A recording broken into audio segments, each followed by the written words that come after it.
Things are gonna get crazy!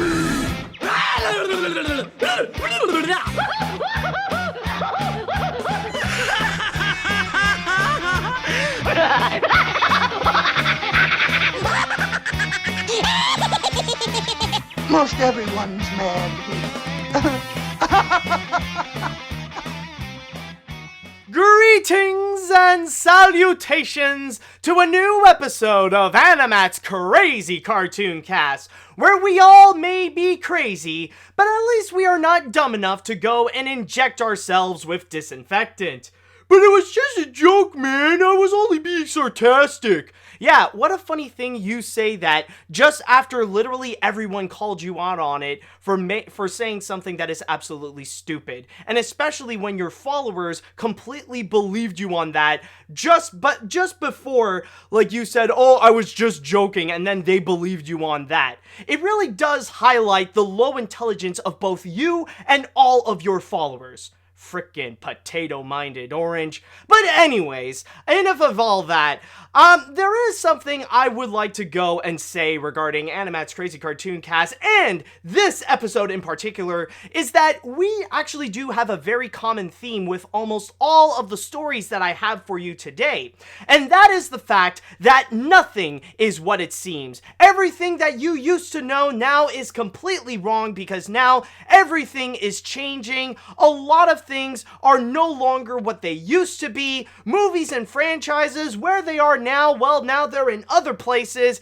It's been going all over the place, and it feels like this week, it's just everything has changed up so much. It's so topsy-turvy. But the big thing about AniMat's Crazy Cartoon Cast, what we are about to do with this episode in particular, is that we are going to try our best to make sense of it all. To understand where are things as of this moment, where things are happening now, where are the changes at. We know things are changing, but we want to know where is the final destination of those places, or at least temporarily where they are, at least for now. So that's going to be the big plan that we are about to do. So with all that said, I would like to go into the chat wall, and I want to ask you all, are you ready for today's episode of AniMat's Crazy Cartoon Cast? Let me hear it, folks. Are you all ready for this one? Let me hear it. Okay. Let's see, we got a lot of people that are ready. That is actually great to hear. So with that said, hold on, I just need to go and set up a few little things. I need to get ready, actually. So, yep, I think we're all good right over here. So now with all that said, let us now go and get this one started. And with our first story that I have for you today, I want to talk to you a little bit about something that I have talked about, well, for now, frequently in AniMat's Crazy Cartoon Cast, because recently, I know that recently I've talked a lot about Trolls World Tour, and the fact that it was released exclusively on digital, or at least, like, there might have been a few places where they did put it up on the big screen, but the main place that Trolls World Tour oh, excuse me, I had a bit of a saliva in my mouth, it kind of hindered me from talking, but anyways, The big thing with Trolls World Tour is that the main place where it got released is that instead of mainly being on the big screen, it got released digitally while everyone was in lockdown. And lately, it seemed that it was a major success. So much so that even though we don't know the big numbers, Universal stated that it was record-breaking, apparently, that it broke the records for the amount of downloads that it got for its digital release and the rentals and the purchases and all that kind of stuff. So apparently it was a major record breaker. And with the fact that it is a record breaker, it shouldn't be that big of a surprise that there will be, that eventually others would go and follow. And in this case, well, of course there would be other movies that would follow the footsteps of Trolls World Tour, but I will admit, I didn't expect it to be this one, and what I'm talking about is Scoob. Yes, Warner Brothers this week has officially announced that they are going to be releasing Scoob exclusively for digital release. So they're going to be skipping the big screen and all that kind of stuff and just go directly to digital, directly to video on demand. And so far with Scoob, they're pretty much going to do the same thing as Trolls World Tour, where the plan is that they're going to have a rental service where in North America, in both the US and in Canada, you can actually go and rent it for $20. And, but at the same time, as a bonus, you can also have the option to actually go and buy it. So you won't have any time limit of actually owning Scoob. You can watch it for as long as you want, for as many times as you want, whenever you want, even after like 48 hours. And that's only going to be $5 more at $24.99. And on top of that, there is one more thing I almost forgot to mention, is regarding the release. And believe it or not, with Scoob, apparently the release date is not going to change, where it will be released on its original release date on May 15th. We also got, at the same time, a quote here coming from the CEO of Warner Brothers, Ann Sarnoff, as she goes and states, "While we're all eager to be able to once again show our films in theaters, we're navigating new, unprecedented times which call for creative thinking and adaptability in how we distribute our content. We know fans are eager to see Scoob, and we're delighted we can deliver this feel-good movie for families to enjoy while they're at home together." So that seems to be the big thing that is currently going on with Scoob, is that instead of being on the big screen, now it is exclusively going to be coming out on digital, mainly to go and follow the footsteps of Trolls World Tour. Even in this article on Variety, like, it pretty much stated that, yeah, the reason why it's doing that is because of Trolls World Tour. Like, I can even go and, like, read this one part here that does make sense. It says here, the decision to drastically alter the release plans for Scoob comes after Universal's announcement that Trolls World Tour, which also amended its theatrical rollout in favor of premium video on demand, landed the biggest debut for digital rental. So it's pretty obvious that with the plan for Scoob, what Warner Brothers did, the reason why they didn't announce any release date sooner for Scoob is because they were keeping a very close eye on Trolls World Tour and how things were going with that. And they wanted to see if that actually works out for them.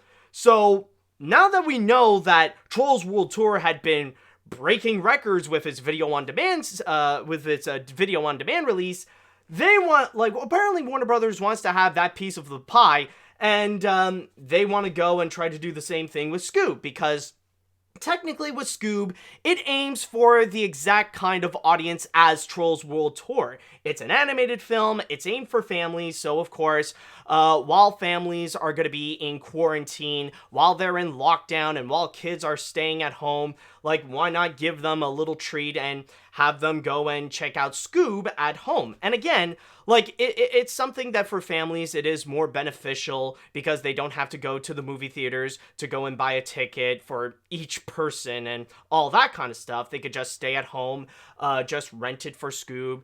And I remember, I think it was Saberspark that said it best when I had him as a guest on AniMat's Crazy Cartoon Cast, that like, for families that have like 2 kids or more and stuff like that, it's a bargain for them. So they're the ones that are going to be benefiting this the most.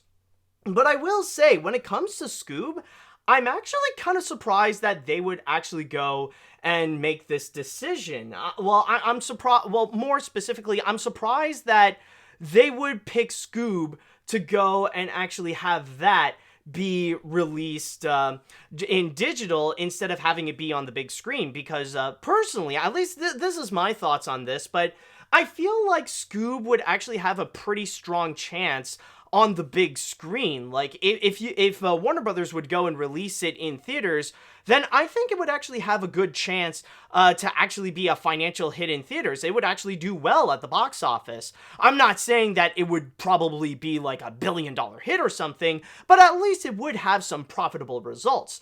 Like, what I originally thought of what Warner Brothers would have done is that they would go and release Scoob sometime during the Halloween period, like either sometime in October or maybe in early December, to follow the footsteps of like Hotel Hotel Transylvania, where you would have a late September release so that you could really benefit during the Halloween period, so that kids could go and celebrate Halloween by going to the movies and checking out Scoob, since Scoob is a franchise that is related to Halloween. And like already existing IPs that, yeah, they could be like decades old, but if they are Halloween related, then putting them on the big screen, like having a bit of a revival, can actually work out pretty well. Case in point, look at last year's Addams Family. It actually worked out for them. It turned out to be one of the most profitable animated films in 2019, when most mainstream animated films at the time were flopping one by one, and it was actually pretty rare to find a successful animated feature outside of Disney. Like, yeah, they had their big hits like Toy Story 4 and Frozen 2, but everyone else, well, good luck to them. You know what I mean? Like, I thought with Scoob, like, it would actually have a pretty strong chance on the big screen, especially if they would go and capitalize on the Halloween period, especially if during the Halloween time, it seems like things could be better with the pandemic, who knows? But I guess for now, I can't really say that, like, you know, for me, I can't really say that, oh, Warner Brothers shouldn't have done this. Like, I don't get why they would go and put Scoob on digital, because let's be honest, I think we all know why Warner Brothers had to put Scoob digitally, and that is because in the meantime, during this pandemic, Warner Brothers needs to find some profit somehow. It's not like they can go and profit off of their movies right now. I mean, like most movie theaters are closed right now. Nobody can go and watch something on the big screen. So, I mean, they gotta make their money some way, and they're pretty much banking on Scoob to maybe be as profitable as Trolls World Tour, or at least get to somewhere on that level, to see if maybe, like, Trolls World Tour is not just a lucky shot, and maybe video on demand can be a little bit of the new norm. By the way, hopefully my connection isn't going okay, because it seems to be getting a little bit wonky. Oh crap, well, things are going a little bit crazy, but it looks okay. No. It looks fine. Hopefully it looks fine.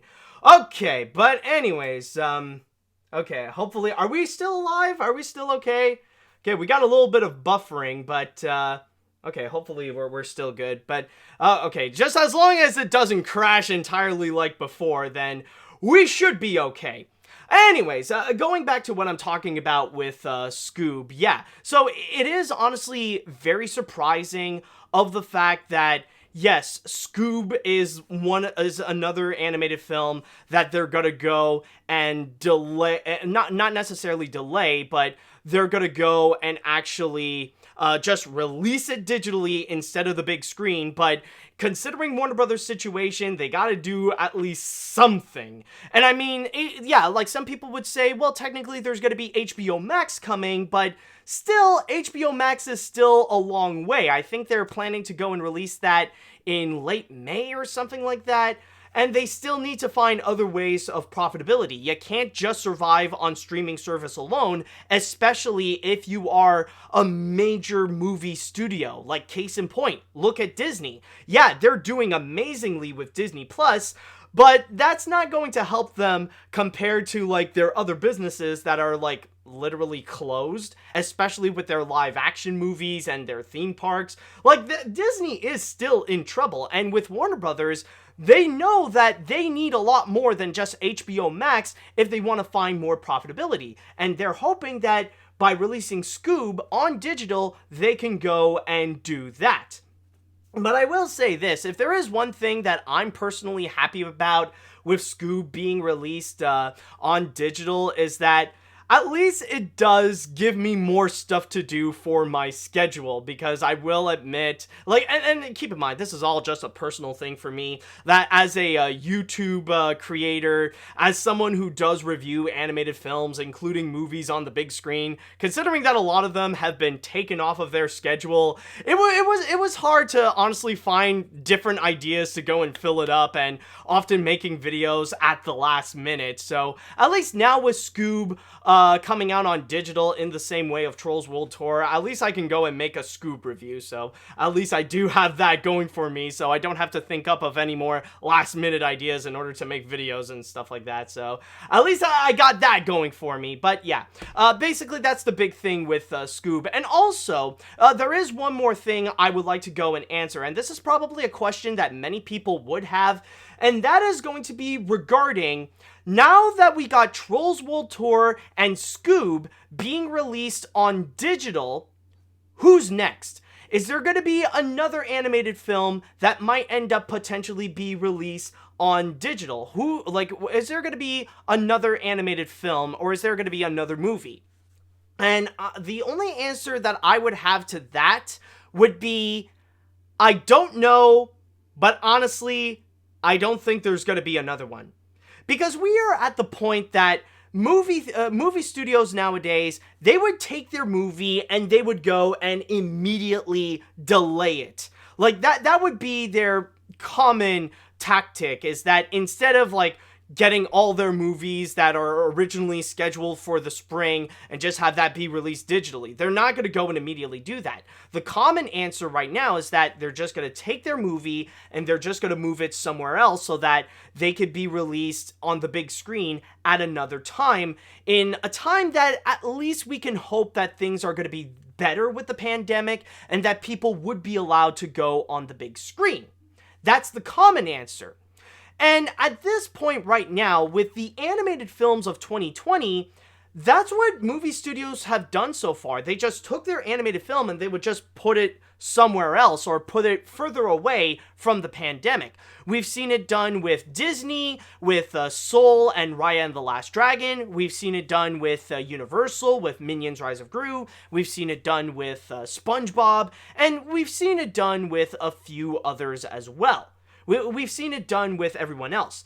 If there would be another animated film that's going to be released exclusively on video on demand in the same way of Trolls World Tour and Scoob, then those studios would have to deliberately get out of their way to go and take one of their movies and put that in an earlier release date so that they could go and release it digitally to capitalize on that same success as Trolls World Tour. Like, let's say, for example, if Sony Pictures would go and get out of their way to take Connected and then give it an earlier release date to go and have that be released exclusively on digital so that they can go and capitalize on the same success as Trolls World Tour or maybe Scoob. Now, of course, this is just a completely hypothetical thing. I don't think Sony Pictures would do that, especially at this state right now.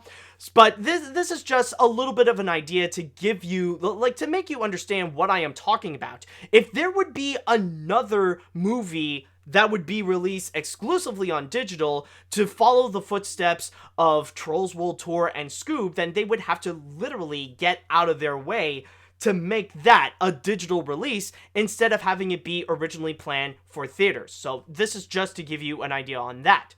So that's pretty much the big thing with this, is that now Scoob is going to be released on digital on May 15th. So basically, whatever original plans you had with Scoob, well, I mean, technically, you still can. It's originally planned for May 15th, and it's still gonna be May 15th after all. It's just, you can't really get out of the house. If you really want to see it, then you gotta stay at home, go and either rent it or buy it, and just check out Scoob. So at least now, that is my piece on the whole Scoob situation, and I would like to now go into the chat wall and ask, what do you all think about the whole situation with Scoob, that instead of going to theaters, that they are going to be releasing it digitally? Do you think it's a great idea? Do you have any doubts on it? Do you think it's going to go as well as Trolls World Tour? And also, are you going to go and either rent it or buy it? Let me know what you all think. Oh yes, and I knew there's gonna be at least one person that would mention this. Someone said it. I see it was Stanimator 2000 saying the trailer lied to us. And yeah, that is definitely true. That seems to be the big thing people were talking about when this news broke out. Because if you guys remember in the trailer, it's like, I think it was like just before the movie or the trailer would actually start, where we would actually see Shaggy and Scoob sitting together in the theater. It's like, all right, we're going to be starting things with the movie. Got the popcorn, got the drink. All right, this is going to be awesome, Scoob. So now, like, you know that experience is never going to happen because it's never going to be on the big screen. Now they got Scoob just be released on digital. So, yeah, that is definitely a lie right there. You bring up a good point. All right, let's see now. I'm saying this once and only once with 3 points that could be benefits for Scoob and the gang. 1. At least the movie isn't canceled because releasing those trailers would have been pointless. 2. Warner Brothers could make more money off of this than they could have in theaters. 3. You could tell Warner was definitely influenced by World Tour. And one more point, this is perfect for families to rent it less than what theaters are offering. Yeah, you could be right. Yeah, I mean, like, absolutely. Like, number 3, I've already stated, I mean, it's obvious they, like, Warner Brothers just wants to copy Trolls World Tour with Scoob. There's also, yeah, well, okay, number 1, like, the point number 1 of, like, at least it's not canceled. I mean, like, at this point right now, like, as we are talking, Scoob is pretty much done. Like, I would say at the very least, the people working on it are about, like, 99% complete. Like, they already got a full movie. It's not like they can just cancel plans right now. It's not like they could just drop everything because now they have what's basically a finished product. It's not like they could just drop it and move on. They, like, right now, Scoob is finished. They have a movie. Like, right now, all their budget is entirely spent. So, it's not like they can cancel it. Might as well go and actually release the film. Actually do something about it, you know? Like, they got a finished product, so might as well capitalize on this finished product. And also the thing of number 2, you could have a point, but I do, like, honestly, that could be a debatable thing, because for me, like, I do feel, like, as I said before, I do feel like there could be some profitability with Scoob if it does make it into theater, if it did get released in theaters. Like, there could have been a chance that people, like, would go and check it out. Like, I know I've made my argument before regarding Trolls World Tour that people wouldn't necessarily be as interested because it's a sequel to Trolls, and I don't know if people really asked for that, but because of the whole pandemic, like, of course it is massively successful because families were at the point where they were like, okay, sure, why not? Let's go and rent it. So, like, maybe you could be right that it might, like, it could end up being more successful than it would have been released in theaters, but I don't know. I feel like Scoob would have had a chance on the big screen. Scoob would have had some profitability. Like, maybe it could end up getting more, like, now that it's being released on digital, but we'll see. We'll see. All right, anyways, let's continue. What I really think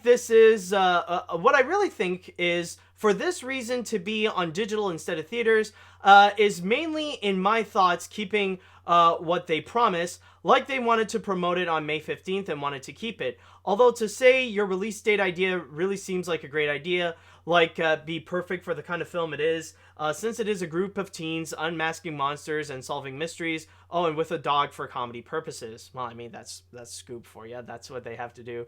Let's see. I hope this will not screw up the Hanna-Barbera cinematic universe, because this could possibly be the first animated cinematic universe.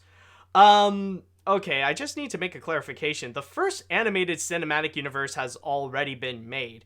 Like, I don't know, maybe it could be debatable with people, but I would say the first animated cinematic universe is the Lego movies.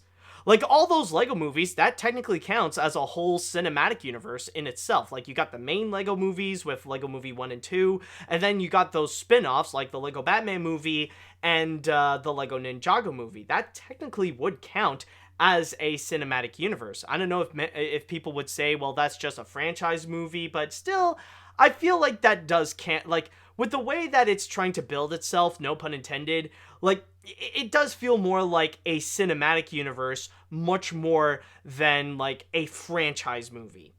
Okay, but anyways, let's see what other comments, what other stuff that we got. Let's see. And also, as for the Hanna-Barbera cinematic universe aspect of it, that will depend on the success of Scoob. Of course, we're not going to be having any numbers anytime soon, but just like with Trolls World Tour, the only way that we will know if Scoob is a major success is if Warner Brothers has any plans to make more Scoob movies, like if we're going to have like a Scoob 2, or if we're going to have another animated film based on a Hanna-Barbera property. So that's something we just have to go and wait and see on that. Anyways, going back to what I'm talking about, let's see. After 4 years of anticipation since it was announced at CinemaCon 2016, a delay that lasted for 2 years from 2018 to this year, an early trailer hype, it all leads to a digital-only release, which I'm glad it didn't move or get delayed, but I'm disappointed that I couldn't see it on the big screen. It was one of my most anticipated movies of 2020, but at least we will still get the movie. Best of luck to Warner Brothers during this pandemic crisis. And I'm not gonna lie, I do see what you're talking about. I do see how this could be disappointing to many people because it is Scoob. This is supposed to be like a major revival of the franchise. Like, some people could say it's it's a reboot of Scooby-Doo that it totally needed for, like, it's something that for not just Scooby-Doo but for Hanna-Barbera to really get back in the mainstream. And in the case right here, yeah, there was like years of buildup with this. Like, there has been a lot of hype. We've heard so much of not just a fully animated Scooby-Doo movie, but also an entire Hanna-Barbera cinematic universe. And all this leading up to just a digital-only release. I could definitely see where there can be some disappointment. I could see that some people, for years, they were hyping themselves up to see it on the big screen, only to end up having it just be a digital release. Yeah, it is a little bit of a letdown, but then again, at least we're still getting the movie, so at least we're still having something from it. Let's see now. Once again, animation is adapting to troubled times, more so than live action. This year is going to be good for the animation industry.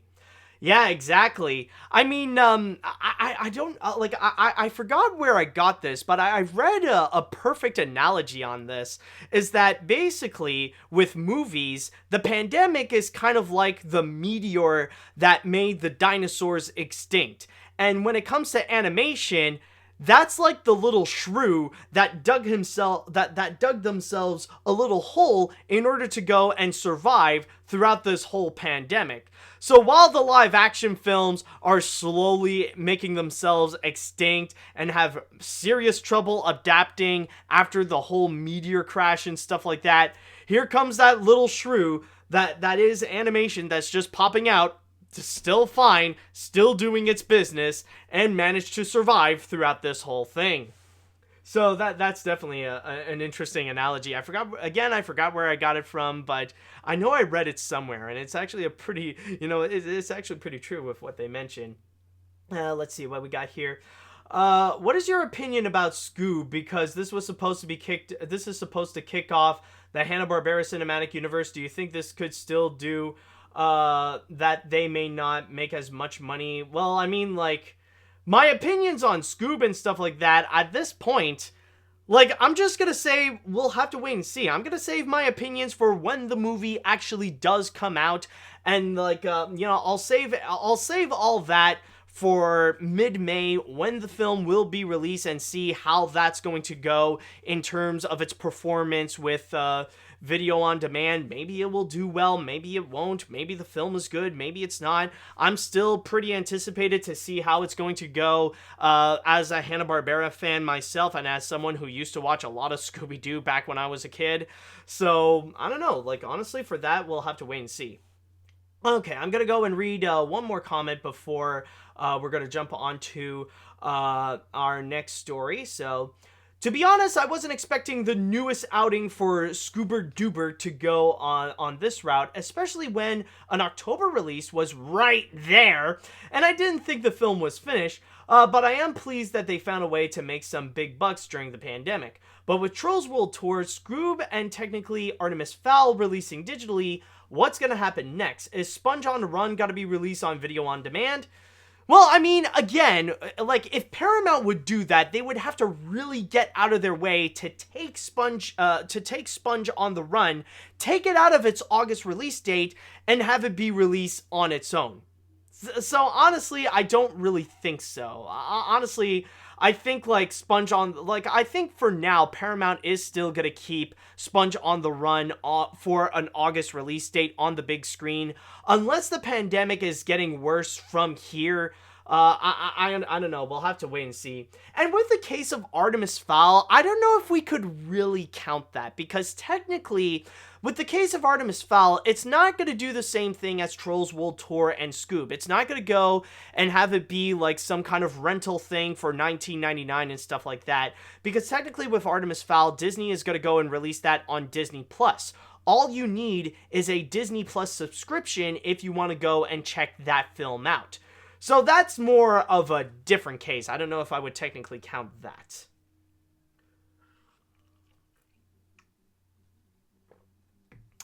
Alright, so now that we are done with Scoob, it is now time that we're going to go and jump onto our next story. And with the next story, we actually have a little trailer that I want to go and show you. And this is actually one of the most anticipated things that's going to be coming out in the upcoming streaming service HBO Max. So yes, we are going to be sticking a little bit with Warner Brothers here. And what we are going to do is going to be checking out the trailer for the upcoming set of cartoons, not a series, not a show, not a movie, but a set of cartoons that is going to be coming to HBO Max, Looney Tunes Cartoons. So let me go and set myself up, and let's go and check this check this cartoon out. All right, come on. Oh crap! I got the little wheel. No, I don't want the little wheel. I want my cartoon. Crap! Oh man, why do I have this now? Why the fridge do I? Okay, whoop! I got a follower. Why the fridge do I have this now, man? I mean, seriously. I want my cartoon. I don't want, oh my god, why do you have to wait? Ah, crap. It's my Mac, folks. It's just like, I got that little loading wheel. It's like, come on. I want the freaking cartoon. Do you have to load now? Great. Now, what the fridge am I supposed to do now? Seriously, come on. I want my cartoon. Ah, fudge nabbit. Okay, so I guess I guess my computer wants to have a little bit of a break. I guess it wants to have a little bit of a pause before we go and watch a trailer. Come on, man. Seriously, I never had this problem before. I don't know why suddenly, yeah, refresh. I can't freaking refresh. It's the well, not Internet Explorer. It's the internet software that I'm using here. For some reason, it decided to just wait. It's like, come on, why, man? Why now? Why now? Why do we need to wait? Okay, so just by the way, in the meantime, while we are waiting, I just would like to ask the chat wall, do you guys have you guys seen the trailer for Looney Tunes Cartoons? Like, I know there was that clip months ago showing a little preview of how it's going to be with Elmer Fudd and Bugs Bunny, but have you got, okay, so it looks like, yeah, some people have seen it, some people have not. All right, so that's interesting. Okay, why do we have to wait? Crap. Okay, so yeah, like okay, some people have seen it. Okay, some people have seen it on Twitter. So it's interesting that, okay, so you guys haven't seen it. Okay, so for some of you, you'll definitely have a bit of an interesting treat. Oh my god, are you freaking serious? Are you serious? You're gonna are you gonna freeze on me right now? Are you gonna freeze on me? Ah, crap. Okay, so I might have to force quit. This sucks. I apologize for this technical error, but okay, if you really want to play this game, Oh, yeah. Yeah, here, like, enjoy this little background of a desert. I can't believe I have to freaking do this. It has to do that now. It has to pull a Donald Trump on me right now, where it immediately has to do a stupid. I mean, I can't believe this. When I have everything set up, it immediately has to pull a freaking Donald Trump mentality on me and just, like, do something. Just do this. It's ridiculous. I cannot have this. Like, come on, man. Ay, ay, ay, ay, ay. Alright, don't worry, guys. It'll be back soon. Hey, I mean, on the bright side, it could be worse. I mean, like, at least the stream is still going. We're not having... like, it's not buffering so far. It's not crashing. At least we got that issue resolved, so... Okay, so I guess we still gotta wait... If it can wake up, like, for God's sake, I need to get, okay, I mean, worst case scenario, I might have to get another, I might have to use another browser just to go, yeah, that's the word I'm looking for. I might have to use another browser to go and set myself up. All right. So, in the meantime, I'll go and put it up here. Let's see. Okay. There we go. There we go. Okay, much better. So... I think now, by the way, can you guys hear it? Okay, good. Okay, we can. We can definitely hear this. So, in the meantime, let's go ahead and finally go and check out the trailer for Looney Tunes Cartoons. Again, I apologize for the delay, but now let's go and do it. What's up, Jack? I'm challenging you to an arm wrestling match, rabbit. Coochie coochie coo!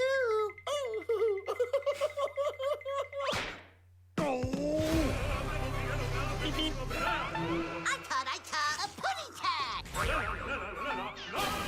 I just love technology! Stretch your stuff!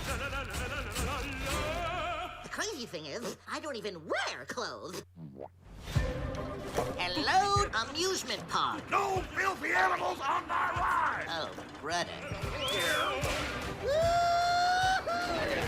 This place isn't kidding around. I am amused. I claim this in the name of Mars. Bring the kids. I just love these new streaming channels.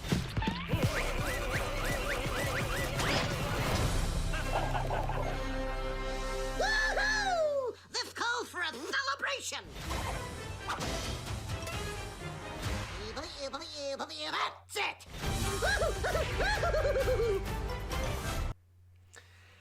Yes, that was the trailer for Looney Tunes Cartoons, and if the other things have not convinced you enough, if any of the videos, if any of the pictures that we've previously seen before haven't convinced you enough, then this is an indicator that Looney Tunes are coming back to its classic form. This is the Looney Tunes that many people know and love back from the 1940s and the 1950s. And essentially, like, what else can you describe this than this is Looney Tunes? This is how they used to be. This is Looney Tunes in its classic form. And especially, like, you could definitely tell with the designs where they have returned to the classic style. Like, this is their classic look. This is, like we got Bugs Bunny returning back to his classic design with how he was with Bob Clampett. And then, like, we also got, like, other little throwbacks. Also a great example is Daffy Duck, actually. Like, where would be a good picture of Daffy Duck? Yeah, like, we got Daffy Duck, who's pretty much going back to his old namesake. Like, this is Daffy being literally Daffy. This is just Daffy Duck just going crazy, going wild. Like, this is, like, like maybe they will play around with the later Daffy Duck that's more egotistical, that's more like a rival of Bugs. But this is the Daffy Duck that's just going crazy and screwing around with Porky Pig. Like, that's the old Daffy Duck that many people know and love. Like, that used to be like the early Daffy Duck, like even from the 1930s, back even before the Bugs Bunny days. Like this, like, and especially, like, also, like, what's actually really nice is that often we see some, shading. Like, yeah, there are some times, like, when the colors would be mainly flat, but then we would also see a lot of times when, they would heavily play with, shadowing, where they would try to emulate the same look of, what the cartoons used to be with, you know, with with cells and stuff like that. And a great example is actually with the arm wrestle scene, where there's a lot of heavy details with the shadowing for Yosemite Sam's hand and with Bugs Bunny's hand. And also, like, another nice little throwback that a lot of people have discussed is the fact of Bugs Bunny's glove. As you may notice that, like, throughout some of these cartoons, like when Bugs Bunny would confront Yosemite Sam, he actually has yellow gloves, and that's kind of a throwback to the old days. Like, yeah, in the old cartoons, Bugs Bunny would have white gloves, and but the thing is, back in the 1930s and the 1940s, and this isn't just with the Looney Tunes cartoons, but this is also with the classic cartoons, like with Mickey Mouse and stuff like that. Whenever you would see, like, the posters of those cartoons, they would actually have yellow gloves. And that's actually a recent example that was actually used as a tribute as well. Like, if you've played Cuphead, then you may have noticed that during the gameplay, Cuphead and Mugman would actually have white gloves, but then when you go into the title screen, Cuphead and Mugman would actually have yellow gloves. So there are some ways that they would actually pay homage to that, and that's actually a nice homage that they would play with this as well. But it looks like Bugs Bunny would go and mainly have yellow gloves, and there's actually another part where we would see, like, even there's this one part where, like, apparently Bugs Bunny invites all the little rabbits to go into Elmer Fudd's pool. And if you look closely, like, every rabbit actually has a yellow glove. So that's going to be the new style, the new design, and especially, like, with all the characters going back to their old look, like with Marvin the Martian going back in his classic style, with Elmer Fudd going back in his classic old look. Like, this is the this isn't just like the Chuck Jones Elmer Fudd or the Friz Freleng Elmer Fudd. Like, we're going back to the Tex Avery Elmer Fudd. Like, this is back to, like, from his very beginnings, like, back when we were first introduced to Bugs Bunny, back in, like, back in the early 1940s. And on top of that, there's also another thing I want to comment about these cartoons in particular is actually, like, speaking of the designs, like, yeah, the designs are absolutely phenomenal with the way that they're throwing, like, it's a throwback to, like, the real classic cartoons. But on top of that, what's also great is the fact that, like, a lot of the animation, I gotta say, it's very top-notch. Like, a lot of it is great. Like, a great example is when we would see Bugs Bunny with Gossamer and, like, trying to do this whole fashion thing. Like, that's actually a lot of fun. Like, that's like, one part that feels like it's classic Looney Tunes animation. But then there's also another, like, there are also other times that's also really great as well with the animation. And, like another great example is when Bugs Bunny would go down the roller coaster. Like, if you look over here, like, this animation, that is actually pretty smooth with what they're doing here. That is actually great. And there are some other examples as well that we would go and see. So the animators have definitely put in a lot of great effort. And on top of that, not only is the animation great, but I think it really goes without saying, but honestly, probably the best thing, if there's one thing that's better than the animation in this trailer, it's the humor.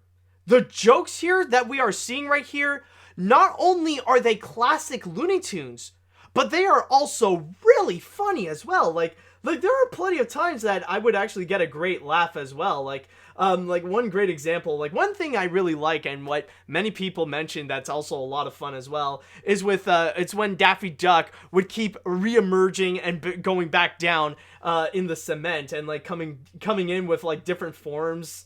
Like, that's actually a lot of fun, and, like, one thing that a lot of people mention is actually this one right over here, where it's actually a parody of the partner statue that you would find at the Disney parks with Walt Disney and Mickey Mouse, where, like, you got Daffy taking the place of Mickey, and then, like, the statue, like, with the cement, is actually Tex Avery instead of Walt. You know, it's a great homage, but, like, you could definitely see that in here we have, like, the fast-paced comedy, and also, like, we got a bit of that smart aleck humor, especially coming from Bugs Bunny. Like, at the beginning, like, with the little arm wrestle part. Like, that was actually, you know, that is actually pretty great. Coochie coochie coo! Like that, like the delivery on that is actually really good. Like the little tickling, and especially like with Yosemite Sam's reaction, that's actually really funny. Like not only like his response to the whole thing that he lost, but also like just a little giggle like when he gets tickled. That is also like it adds into the comedy. So a lot of it really does work. So. And that, you know, honestly, it's been a long time since we've actually seen this work, because there's been a lot of recent animated works that try to emulate the Looney Tunes style comedy, but they don't seem to work. It's like they're just trying to copy like someone else, and it never works. Like we've seen this happen a lot, and like probably one of the biggest cases that's extremely guilty of that is actually the Hotel Transylvania films. Like there have been plenty of times when those would try to copy the comedic style of the Looney Tunes, but they are just not funny. They just don't work. It's like the pacing of it, the animation, it's just none of that actually does work to actually be funny. But in here, this time around, we actually got people that do understand comedy, that do understand what makes the Looney Tunes work, what makes them so legendary, and what makes them so funny. So that's one thing that I'm really happy to see, is that not only do we see the return of classic cartoon humor, but we are seeing classic cartoon humor that actually works, that's actually really funny, that actually makes it enjoyable. Now, if there is one thing that I would go and criticize on this, if there's one thing that I would go and make a little bit of a comment, it would actually be regarding the animation. Now, I know beforehand I did state that there are definitely a lot of times when it looks fantastic and when the animation actually looks really smooth. But then there are other times at the same time we actually do see where a lot of it is, like, you do see a lot of flash animation. That it's pretty obvious that the animators have used Adobe Animate. Like one little example, like with Tweety over here, or another example would be like right at the end when Daffy would hit Porky Pig with the drum. That's another example where it's obvious that like you could tell the animators kind of cut corners and used like really depended more on Adobe Animate than actually do some smooth animation. But that is not a bad thing. This is not a slam on the animators. Like, honestly, like, this does feel like more of a timing issue, where it does feel like there are some animators that had more time working on the animation than others. And again, it's not because they want to cut corners because they're cheap or they're lazy or anything like that.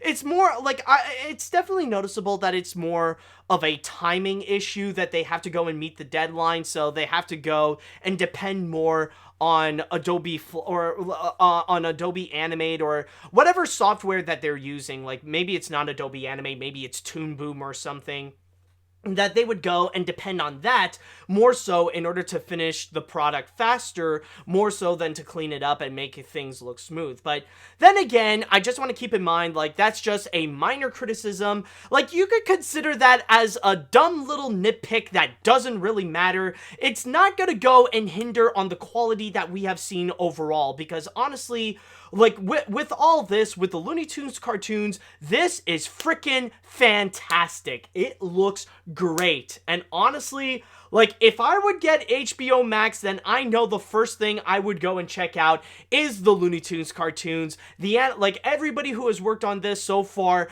it looks fantastic. It looks great. And if you guys are getting HBO Max, then keep in mind that this is officially going to be coming out on May 27th. So keep an eye out on that. It looks fantastic. And my God, like, if there is enough, like, if they would have it be available outside, like, even if I would have to go and actually purchase Looney Tunes cartoons instead of going to getting HBO Max to go and get it, I would definitely do it. This is something that I would love to go and check out because this looks phenomenal, at least from what I am seeing with the trailer. Okay, so with that said, I would like to go into the chat wall, and now I want to ask you guys, what do you think of this trailer of the Looney Tunes cartoons? Do you guys think it's great? Do you guys think that this is the comeback of the Looney Tunes? Do you guys have some issues with it? Let me know what you all think. Alright, and I'm noticing, like the other browser that I have is just not working, by the way. Like, the other browser is just dead. It just does not want to respond whatsoever, so I think I might as well have to go and stick with this one for now. Alright, so, let's see, what comments do we got here? Oh, this is interesting. Someone just wrote down, it's alright. Like, not even anything else, it's just like, it's alright. Alright. Oh, and someone wants to go in before Big Chungus returns. Oh god. I don't know. I would, I know, some people are still riding on the Big Chungus wave, but I would be surprised if they would legit, make a Big Chungus reference. I don't know. Okay. Let's see now. Where should I start? Okay, how about this one? I'm honestly excited for this one. The animation is smooth and fluid. The slapstick works well, primarily with the Roadrunner clips. The only negative I can identify is that, and I know I may be nitpicking here, Bugs Bunny's yellow glove, which I feel looks awkward on him, even if it is an homage to the lobby card art. Also, lol on Bugs having kids. Congrats to him. He finally had his chance with Lola, guys. He did it. And that, honestly, that's the beauty of it. That's the beauty with Looney Tunes cartoons, is that, I know it's not perfect, and people will have their little problems, but the great thing about Looney Tunes cartoons is that, technically, the issues of it, even though it's not perfect, the problems with it, it's no big deal. They're just minor nitpicks that you can happily just throw away so that you can fully enjoy the cartoons. Even with me, I know I have my little issues with the animation, and sometimes it might look a little bit Adobe Animate-y, but I can happily just throw that away and consider that a stupid Nostalgia Critic style nitpick and just fully enjoy these things. That's the thing, is that, it's not perfect, people will have their little problems with it, but they're just minor nitpicks that we could just throw out and just fully enjoy these things. That's the beauty of it. Okay, let's see now. I think this looks good. I like the animation style, and a lot of gags are very reminiscent of the old cartoons. Also, Bugs and Lola got busy which resulted in a lot of rabbits. I would also like to mention that HBO Max won't be in Canada. As a Canadian, I would like to say, well, time to go to Kiss Cartoon! No, I'm just kidding. Piracy is wrong. Don't go to freaking Kiss Cartoon. Screw that website. Hopefully it'll shut down one day. Okay, but, yeah. But then again, I would like to clarify something, that technically, we don't fully know the things. Yes, technically, Bugs and Lola might have gotten busy a few times, but that doesn't necessarily mean that it's his kids, because in the tradition of cartoons, usually the main cartoon character don't necessarily have kids themselves. With Bugs, technically, hold on, let's go back to the little children here. Technically, this could be his little nieces and nephews. That's most likely the case, because, even like when we would see like, and this is not the first time that it happened with Looney Tunes and with Bugs Bunny. Like, it has happened before when there's like this little rabbit that comes in, this little child rabbit, and would often refer to Bugs Bunny as like Uncle Bugs. So like, honestly, like, this could be Bugs' nieces and nephews instead of actually his kids. That's most likely the case. I mean, that's what happens with classic cartoons. And I mean, like, this is an homage to classic cartoons, so that's probably the case. So again, Bugs and Lola might have definitely been busy, but not making children. They just want to do it for the pleasure of it. Okay, anyways. And I mean, like, and especially if it's Lola from Space Jam, well, then technically I don't blame Bugs. Alright, anyways, let's see what else we got here. Okay. I'm honestly really looking forward to these Looney Tunes cartoon shorts. The animation looks really good. It looks like an awesome throwback to the classic 1940s era. The cartoons and the humor look like it captures the classic spirit of cartoons. Now I would have to wait if I can find a way to get HBO Max. Exactly. That's probably the best way we gotta do it. It's just wait for HBO Max, or wait if Warner Brothers would allow to have like little clips appear here and there on social media. That, you know, just to give us a little bit of a taste here and there while the Looney Tunes cartoons are on HBO Max. That would actually be lovely. Okay, let's see now.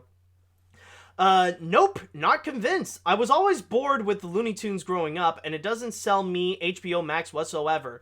Especially with that $15 a month sub price, big pass for me. Oh, this is interesting. Oh boy. Ooh, now we're gonna get interesting. We got some different opinions going around. Ooh, this is gonna be fun now. Alright, anyways, let's see, what else do we got? I had my suspicions, but this looks absolutely great. Bugs' yellow glove are a bit of a weird touch, but the slapstick is as good as ever, and the animation is pretty solid. I'd like to check it out, but I do have to ask, what happened to Lola? Or did the executives not want to have kids and ask, Mommy, why is my dinky rising? And why do I have a sudden urge to bone a rabbit?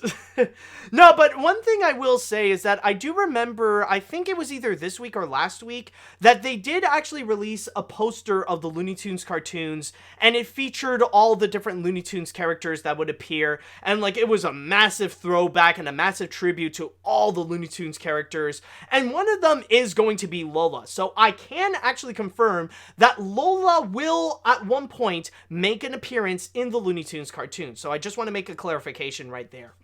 Okay, let's see now. I'm definitely getting HBO Max, so maybe I'll check this out. I like classic Looney Tunes. Bugs Bunny and Yosemite Sam are so funny, and Porky Pig is a hilarious character. Count me in. Alright, that's definitely great. And that, you know, that actually does bring up a good question for animation fans. Is this trailer good enough to get you HBO Max? Is Looney Tunes cartoons alone enough to go and convince you that, alright, that's it, I gotta get HBO Max? That would definitely be an interesting question right there. Alright, I'll go and read a few more before we're gonna jump on to the next story. Let's see now. I see why some people consider the animation to be a bit stiff at times with flash animation, but I like how this new Looney Tunes series mostly captures the classic of the original shorts. This could be another unique comeback for the Looney Tunes since the 3D shorts. Yeah, definitely. I mean, like, who wouldn't want to have a comeback of the Looney Tunes? That would definitely be great, honestly. Alright, I'll read one more and then we're gonna jump on to the next story. Let's see. It looks nice, even though they use flash animation on this one, but it at least carries strong with good humor and some returning forms on what they used to be. I don't know if I would want to go and get HBO Max, but I'll see depending on how expensive it is. Well, we all know that it is technically $15 a month, so at least we already have that price there. So just to lay it out, if you guys are interested or not, like with the additional streaming services that we already do have. So just keep in mind on that. And again, if you guys want to check out Looney Tunes cartoons, it will be available exclusively on HBO Max on May 27th.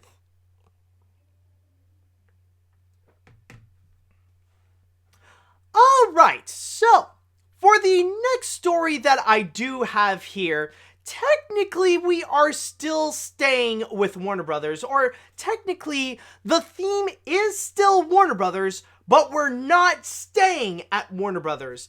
In fact, we are going away from Warner Brothers. So, what we are doing right now is that we are going to go and talk about one particular story where even though we could see the comeback of the Looney Tunes, which gains a new franchise that Warner Brothers can capitalize on, they have officially lost another franchise, in which what I'm going to be talking about will be regarding the Legos. Yes, it is official, folks. Universal has now signed a 5-year exclusive deal with the Lego Group in order to go and to develop, distribute, and produce some Lego movies. So the thing is, you might recall that it was a few months ago where negotiations have actually began with the Lego Group and Universal to see if they would have a partnership so that they would go and actually create the next set of Lego movies after Lego's time with Warner Brothers. I'll go a little more into that later, but for now, the thing is that now this is actually official, and now Universal is going to be handling the next Lego movies. And apparently this was a deal that has officially been done by the chairman of Universal Film Entertainment Group, Donna Langley, and also with the head of entertainment of the Lego Group, Jill Wilfert. And for now, what we do know is basically, yeah, what I've mentioned is that Universal, in fact, let me just go and read from my source here on Deadline. They're probably the ones who will say it best. Now, it mentioned here that Universal established itself as the leader last year among the pack of studios chasing the rights to make future Lego movies, which Warner Brothers has ridden to collect grosses north of $1 billion. When one of the Lego films on the drawing board didn't go forward, a ticking clock expired and Lego's film business became a free agent. Branded IPs with proven box office draw doesn't come along often, and Universal pounced. And we do have a couple of quotes that I'm going to read here. The first one is going to be, let me see, where are they? Yes, the first one is going to be from Donna Langley, as she states, the Lego system in play gives people the ability to build worlds and create stories that they carry throughout every phase of their lives. To partner with such an iconic brand that remains relevant and is consistently evolving allows for creativity in storytelling. We're thrilled to start building out the next chapter of Lego movies together with Jill and the Lego team as they continue to inspire curiosity and innovation. We also got a quote from Jill Wilfert as she states, Universal's commitment to unique storytelling from diverse voices makes the studio the perfect partners as the Lego Group enters this new phase of filmmaking. Donna and the entire Universal team brings a sense of wonder and imagination we share, and we can't wait to execute on our shared vision. So the thing is, we don't know what Lego movies specifically Universal wants to do, but we know that the next Lego movies that are going to happen are going to be from Universal. So some might technically be wondering why. Why is it that this officially happened? Why is it that Lego is no longer with Warner Brothers and moved on to Universal? Now, I'm going to do my best to quickly go and make a quick little history about what happened. Well, you guys probably know that with the Lego movie, things have gone extremely well, especially with the relationship between Warner Brothers and Lego. So things have been going pretty well, but then suddenly the cracks started to appear on the wall when the Lego Ninjago movie appeared, and that film failed to be as successful as either the first Lego movie or the Lego Batman movie, and they were starting to have their doubts and their suspicions if they are going to stick along with Warner Brothers for that long. But then suddenly came the Lego Movie 2, the second part. And at that point, that seems to be like the comeback of like the Lego Movie in its true form, because now we see the return of Emmett, of Wildstyle, of Unikitty, of Batman, all together in this big Lego world, and especially bringing back Phil Lord and Chris Miller, maybe not as directors, but as writers and executive producers, pretty much treating it the same way that they have treated Spider-Man Into the Spider-Verse, which back in the day, it was fresh out of the oven, it was like the biggest movie of its time, it was sweeping all the awards, so you'd think things would go well with the Lego Movie 2. No, that ended up becoming a major box office bomb. And from there, the Lego group realized that there's no longer a future with this Lego Movie franchise, or this Lego Cinematic Universe, if you will, so they decided to officially cut ties with Warner Brothers and move on to somewhere else. That they are still interested in making movies, of course, but they no longer want to do it with Warner Brothers, because right now, the system that they had with the Lego Movie is no longer functional, or at least no longer profitable. So from there, Universal stepped in, and they discussed what they are going to do, and ultimately, this is where we are today, where now Lego is collaborating with Universal on their films. Now, what kind of movies are they going to do in the future? Honestly, at that point, I just have no idea. Maybe they're still going to be making animated films. Maybe they want to do live action films, like make some kind of biography movie about how Legos are being developed, about how Legos came to be, about the story of the creator and stuff like that.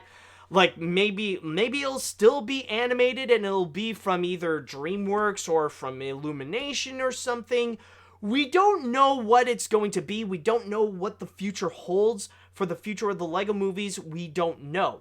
What we do know is that it's going to be totally different than what we are used to right now with the Lego movies.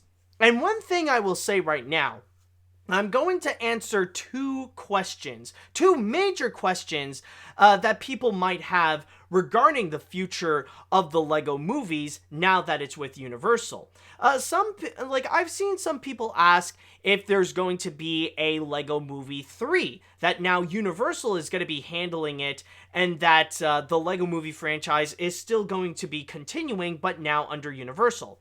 And for that, I gotta say, absolutely not. Like, I can say right now, the Lego Movie franchise is full-on dead. That is it. The Lego Movie 2 is the last film. It is officially over.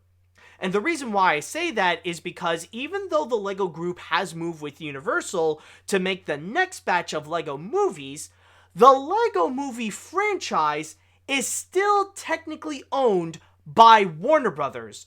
They still are the ones who have the rights to the Lego movies, and they still have the rights to the characters, to the film itself, and to the tone and everything like that. Warner Brothers is the one that still has the rights to characters like Emmett, Wildstyle, with Unikitty, and all those other characters.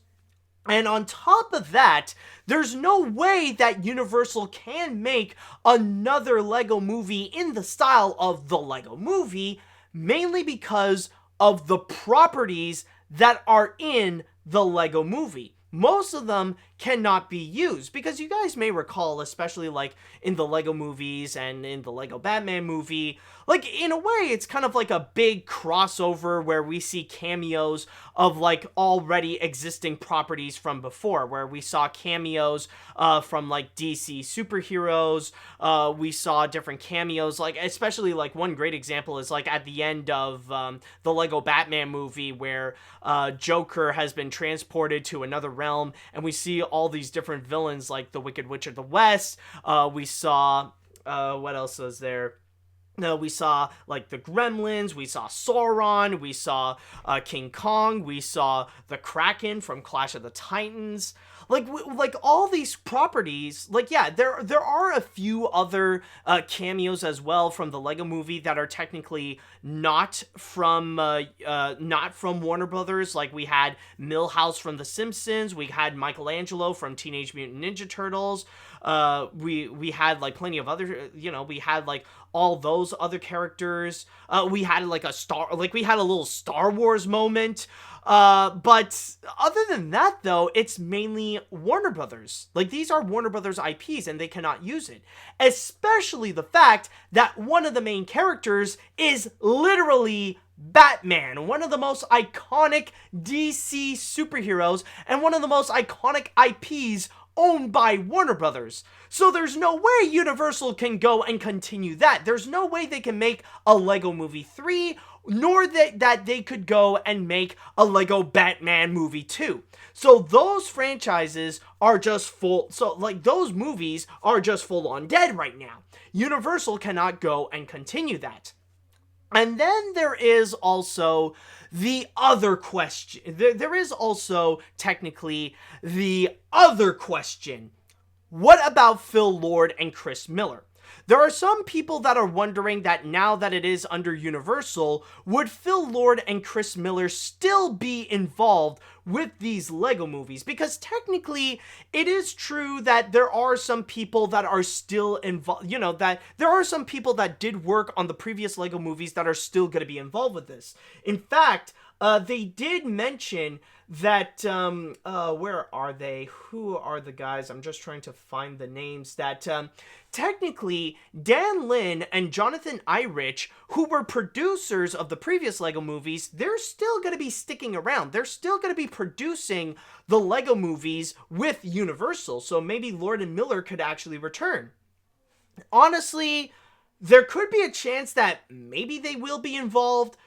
But personally, I don't think so.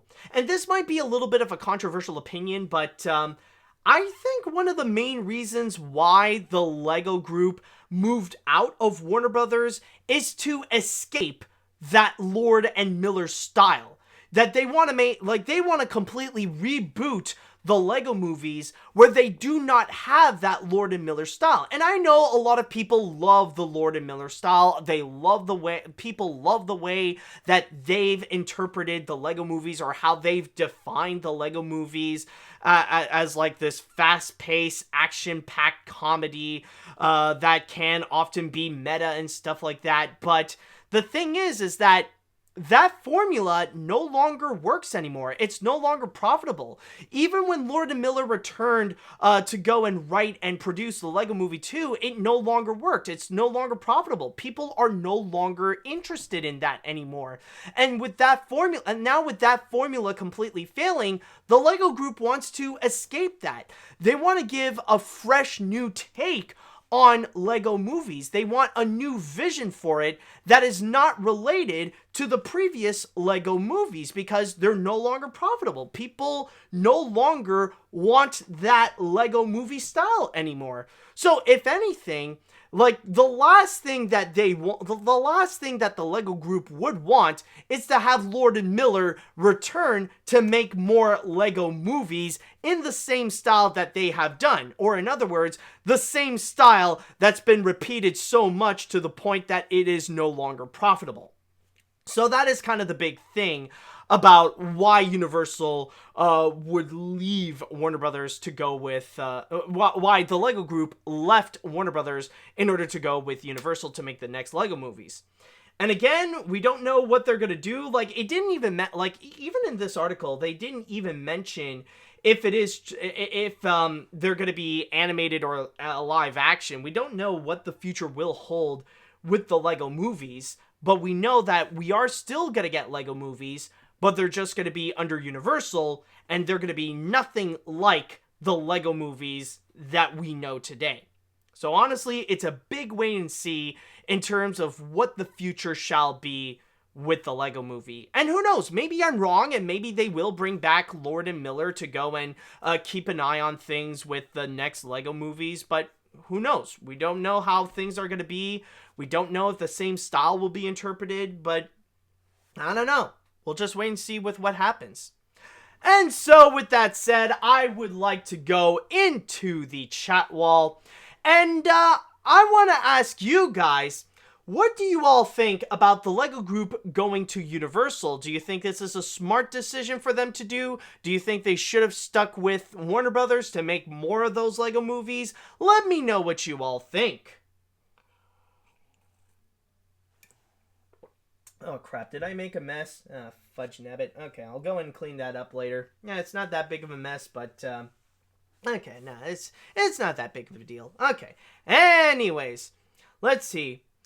I suppose this is what we get for not seeing the LEGO Movie 2 in theaters. Normally, I'd wish for our dear boys Phil Lord and Chris Miller, but really, I honestly want Animalogic to return, since for me, they were what made the LEGO Movie so revolutionary. But for now, I want to ask, The Simpsons confirmed that the LEGO Movie is canon in their world. Okay, seems cool, but how did they explain the Milhouse cameo? Yeah, like how is it that Milhouse is a part of like the big member? You know, like how is Milhouse like one of the big members of like the whole council? That would actually be a pretty good question.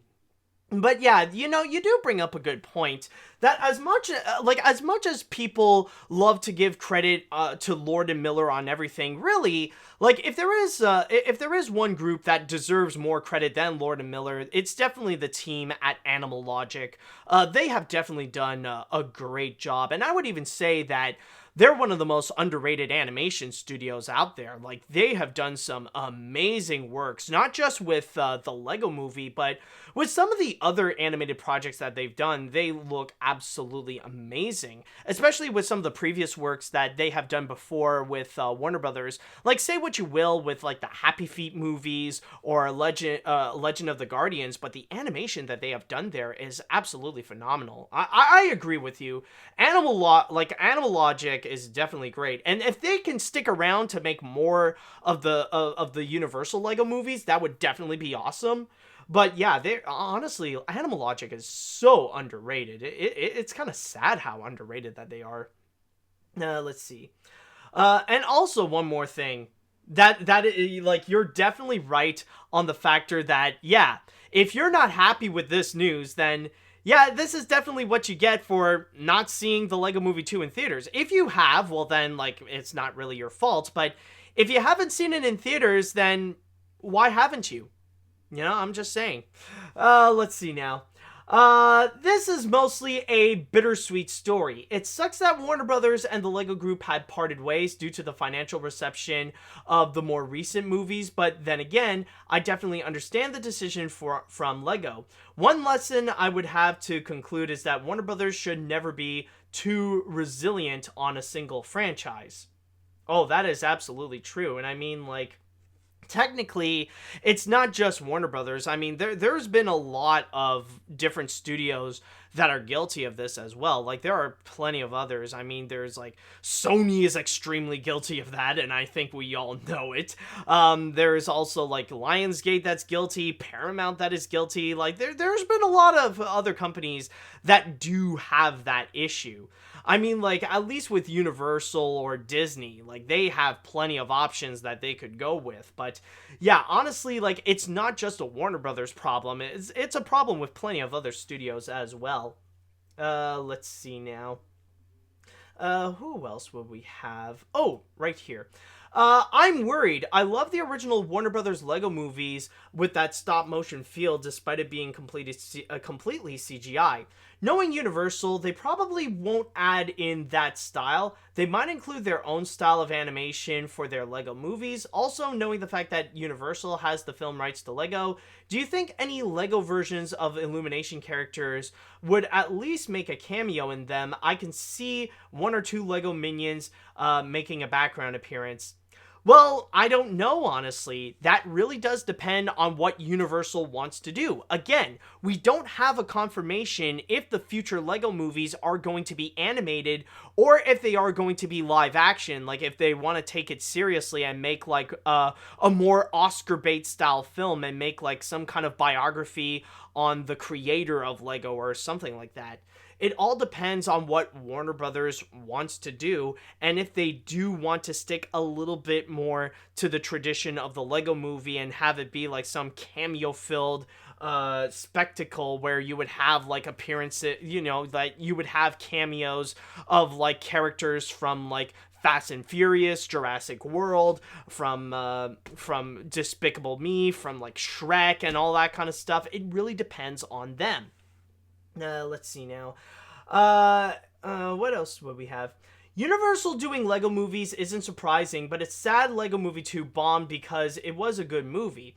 It's not as good as the first movie since it was missing characters like Vitruvius and Bad Cop, Good Cop. I still enjoyed it, but really missed those. It also looked like the planned Lego Batman sequel and the Billion Brick Road movie will be canceled. I wish Universal the best of luck with future Lego movies. Oh yeah, those plans are canceled. It goes without saying. I mean, I think like the Billion Brick Race was supposed to be directed by Jorge Gutierrez, and he confirmed like that thing is dead, that thing is over. And I mean, like, now that it's with Universal, I think it goes without saying, like, well, I mean, Batman is a Warner Brothers property, so there's no way that Universal can go and do it. So that thing is dead in the water. All right, I'll go and read one more comment before we jump to the next story that we have. Let's see. Well, this is going to be interesting. I'm very much wondering how these new LEGO movies are going to be. And I could see how this could work. Also, I feel like the LEGO movie basically became the new Shrek, where it was really big, but people didn't really care anymore. Oh, exactly. Like, looking into, like, trust me, the story about, like, how the Lego movie, like, really became popular and then, like, crashed and burned quickly, it's a really fascinating story. I could definitely guarantee you that.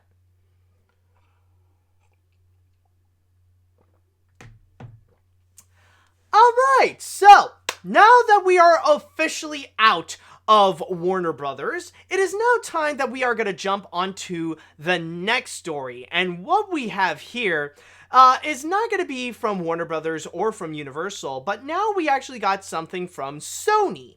And what Sony has in the works is honestly something that I feel very concerned about. Like, honestly, I don't know if this is something that we should be excited about or if we should seriously be concerned, and I'm really leaning towards the latter. And it's not just because it's from Sony, it's the fact that they are adapting a popular manga. Specifically, they are gonna do One Punch Man. Yes, it has officially been confirmed that Sony Pictures wants to make a live-action film adaptation of the popular anime and manga series One Punch Man. So far, the only things that we do know from it is that we got Avi and Ari Arad are going to come in to go and produce it, and Sony's favorite writers, Scott Rosenberg and Jeff Pinkner, are going to come in and write the script.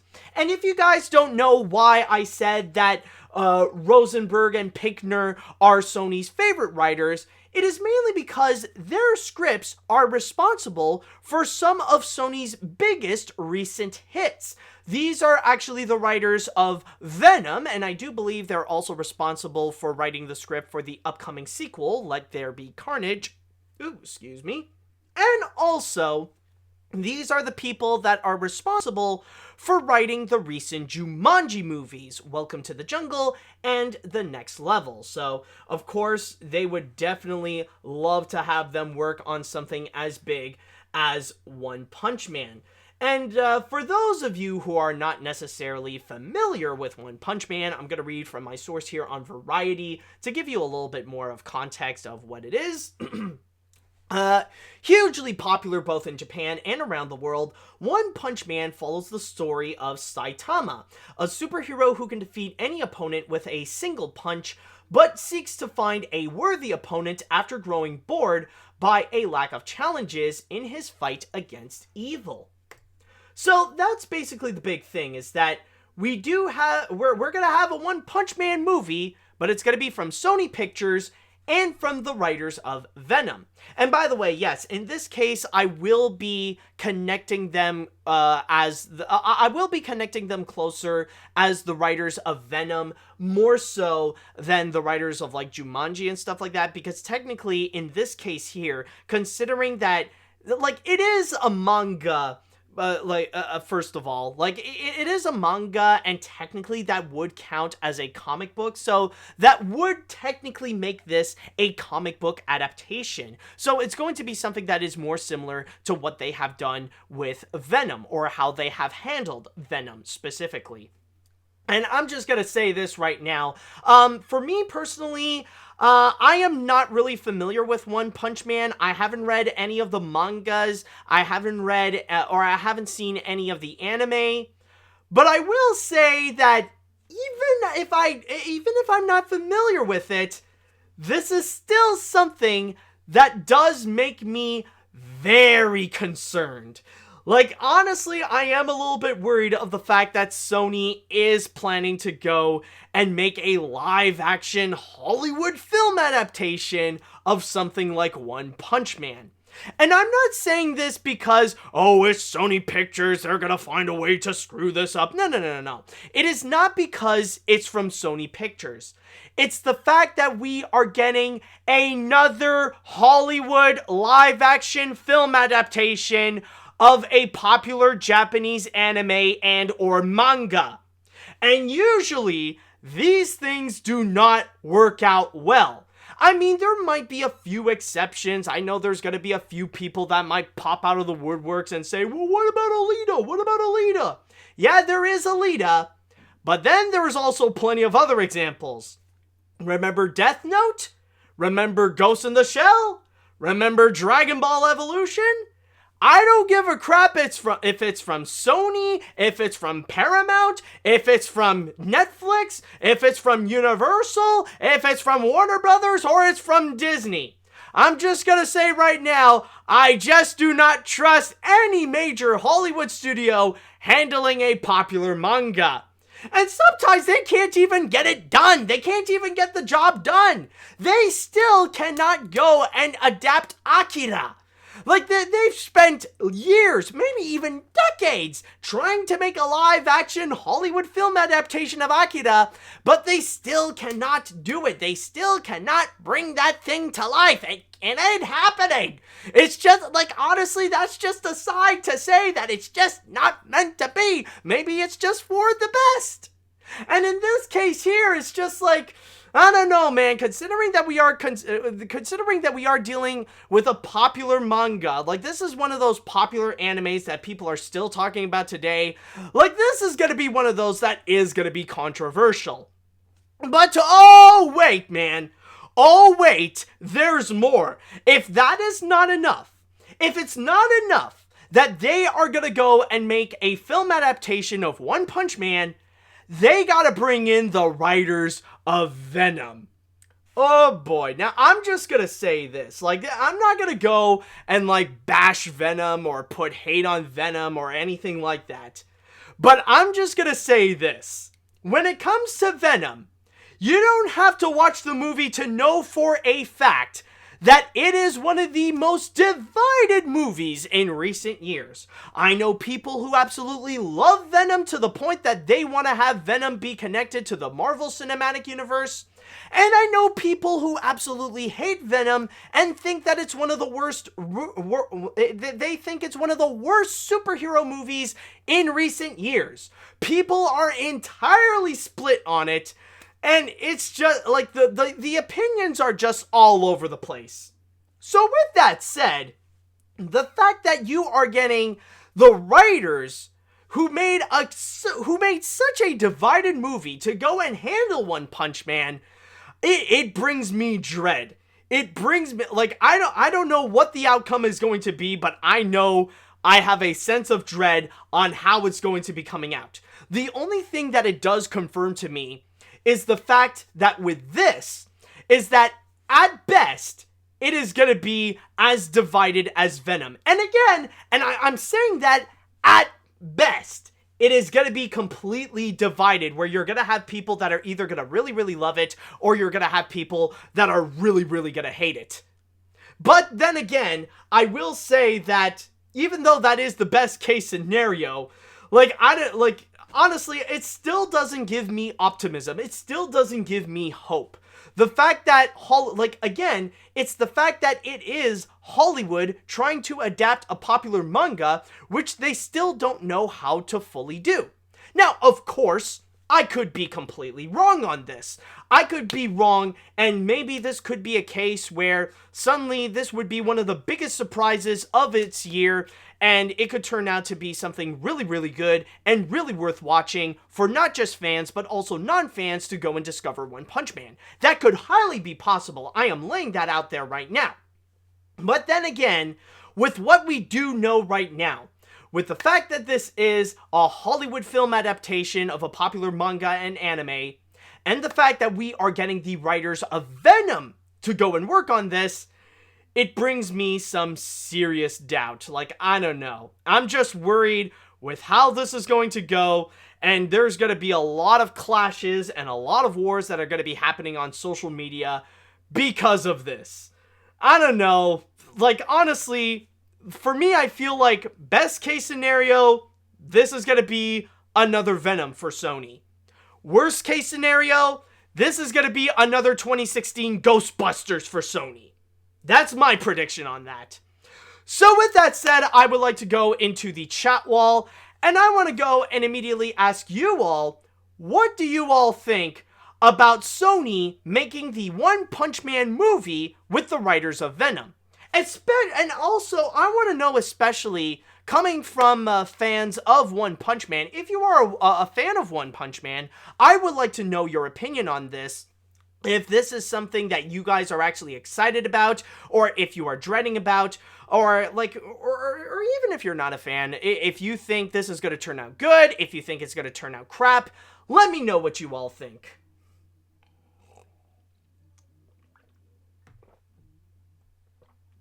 Okay.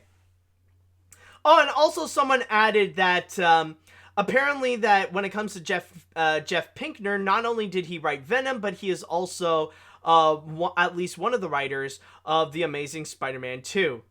Oh my god. Yeah, someone even mentioned, is this the closest we can get to getting the Popeye movie from Sony? I mean, a lot of people say Popeye was One Punch Man before One Punch Man. Oh my god, are you still holding on to the Popeye thing? Just let it go, man. Popeye is that Popeye movie is dead. You just need to accept the fact it's never gonna happen. Sony Animation will never bring back that Popeye movie, or at least that Popeye movie you were promised from Geddy Tartakovsky. That thing is dead. You need to let it go. It's not happening anymore. It's gone. Okay, it's dead. Let it go, man. You just need to let it go and move on. Okay. Anyways, where do we have here? Even though I have yet to watch the One Punch Man anime, I'm very skeptical of the idea of Sony adapting this particular series into live action. We don't know if it's going to be good or if it's going to crash and burn since they got the Venom writers on board. We'll just have to wait and see. I wouldn't be shocked if they cast David Cross as the main character. Oh god, if they cast David Cross... Oh no. Oh, don't even get me started on the casting. Let's not get into that subject.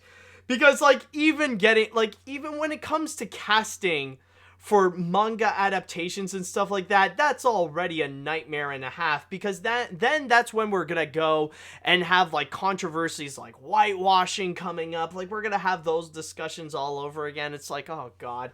The casting alone is one of the main reasons why doing manga adaptations in general is more trouble than it's worth.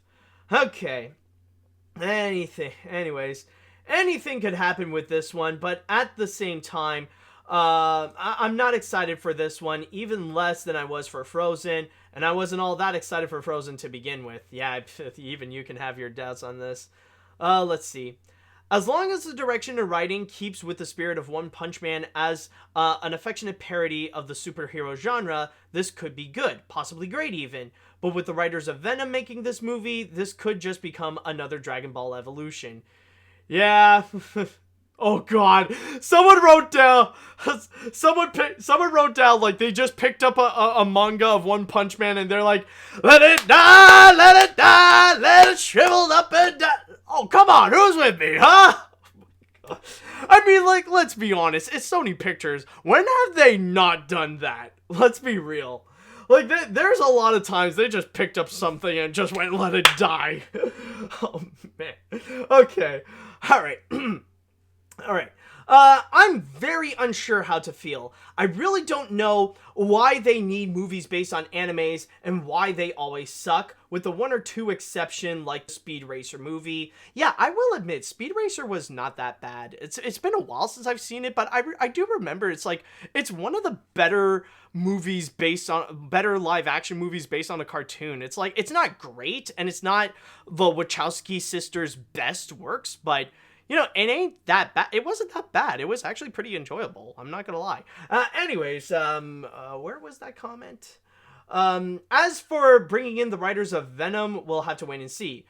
For me personally, I thought Venom was fine, and it was a fun movie. Not great, but 7 out of 10. Exactly, like, it's got so much mixed reactions that you don't know how this is gonna be with this. It's a serious gamble. Alright, anyways, oh, we actually do have someone who has seen, who is familiar with One Punch Man. Let's see.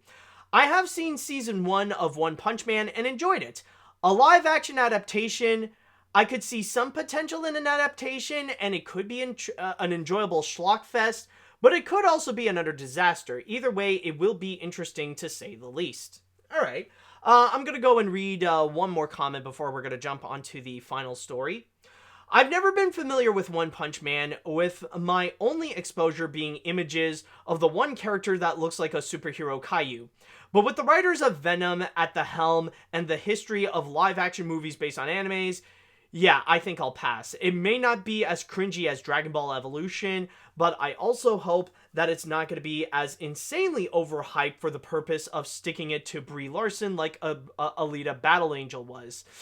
Yeah, oh my god, like, you know, I feel sorry for Alita Battle Angel because it was such a tool for sexist men to go and attack Brie Larson and to give unnecessary hate for Captain Marvel, which failed anyways because it became $1 billion hit. But yeah, like, I did feel sorry for Alita Battle Angel because you could definitely tell it was a tool for misogynistic men to give themselves an excuse that they're not misogynistic because, hey, they like Alita Battle Angel. Like, no. Like, with the way they were attacking Captain Marvel, it's obvious they were only doing it because they hate women and that they hate Captain Marvel and that they hate Brie Larson. Like, it was sad. Like, honestly, I'm just saying, Alita Battle Angel deserved better than to have an incel fan base that only wanted to use it to put hate on another successful movie.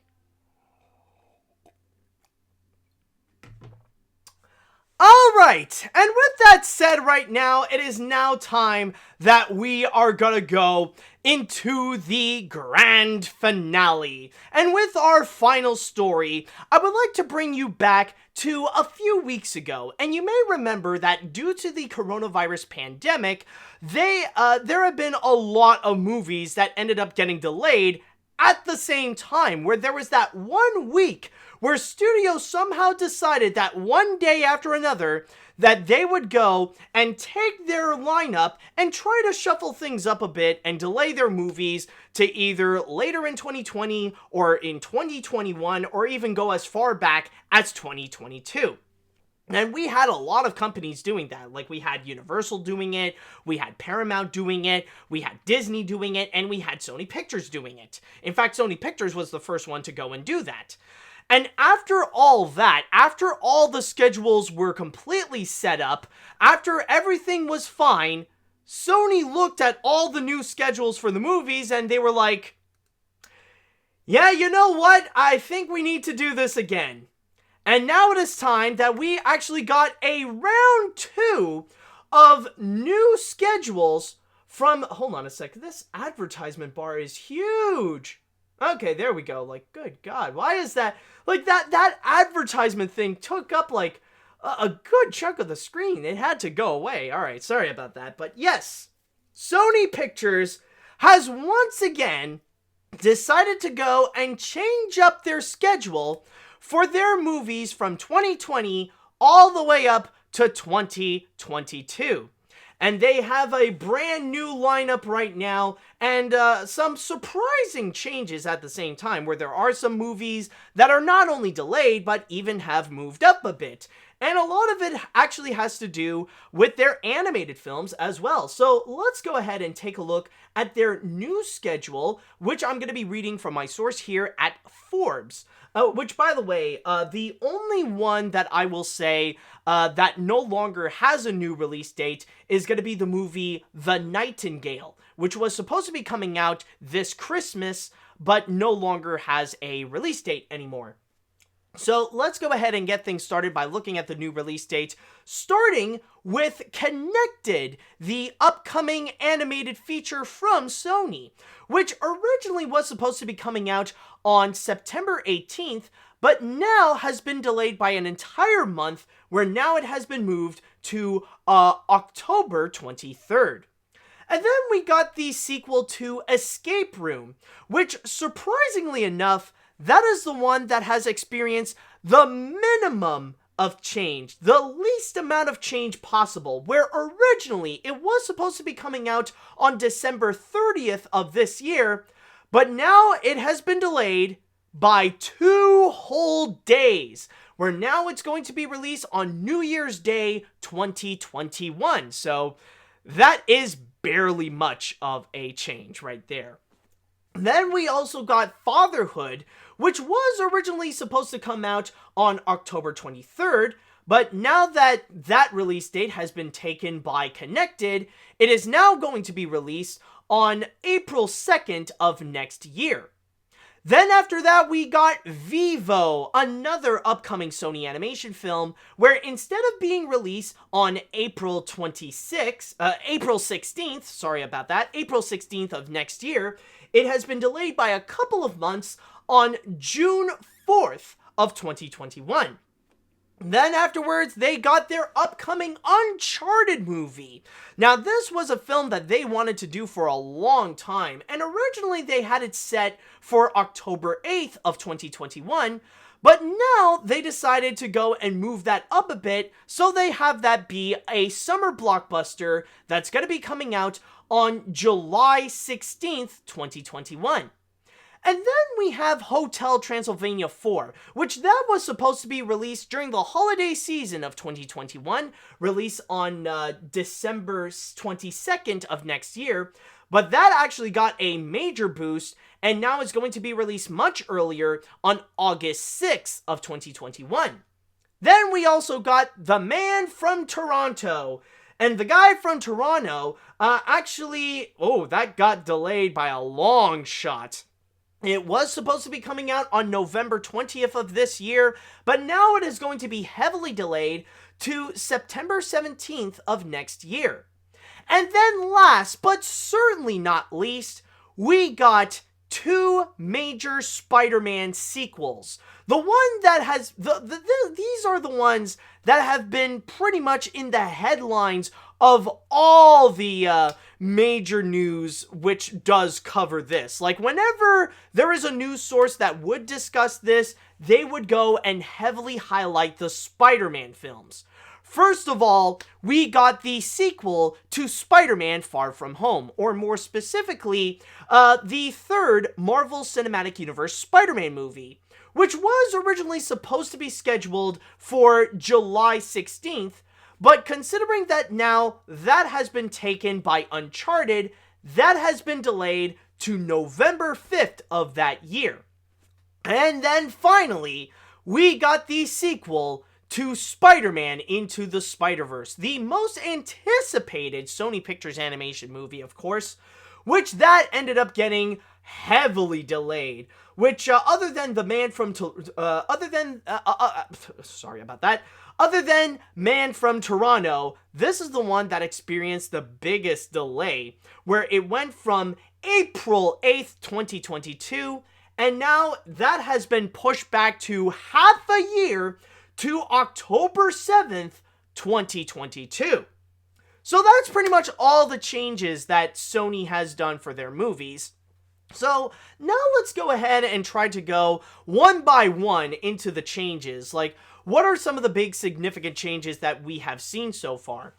Let's go ahead and start things off with Connected. And it's kind of surprising to see that Sony did actually delay Connected, where now they got to move it by 1 month, where now they got to go and release that in October.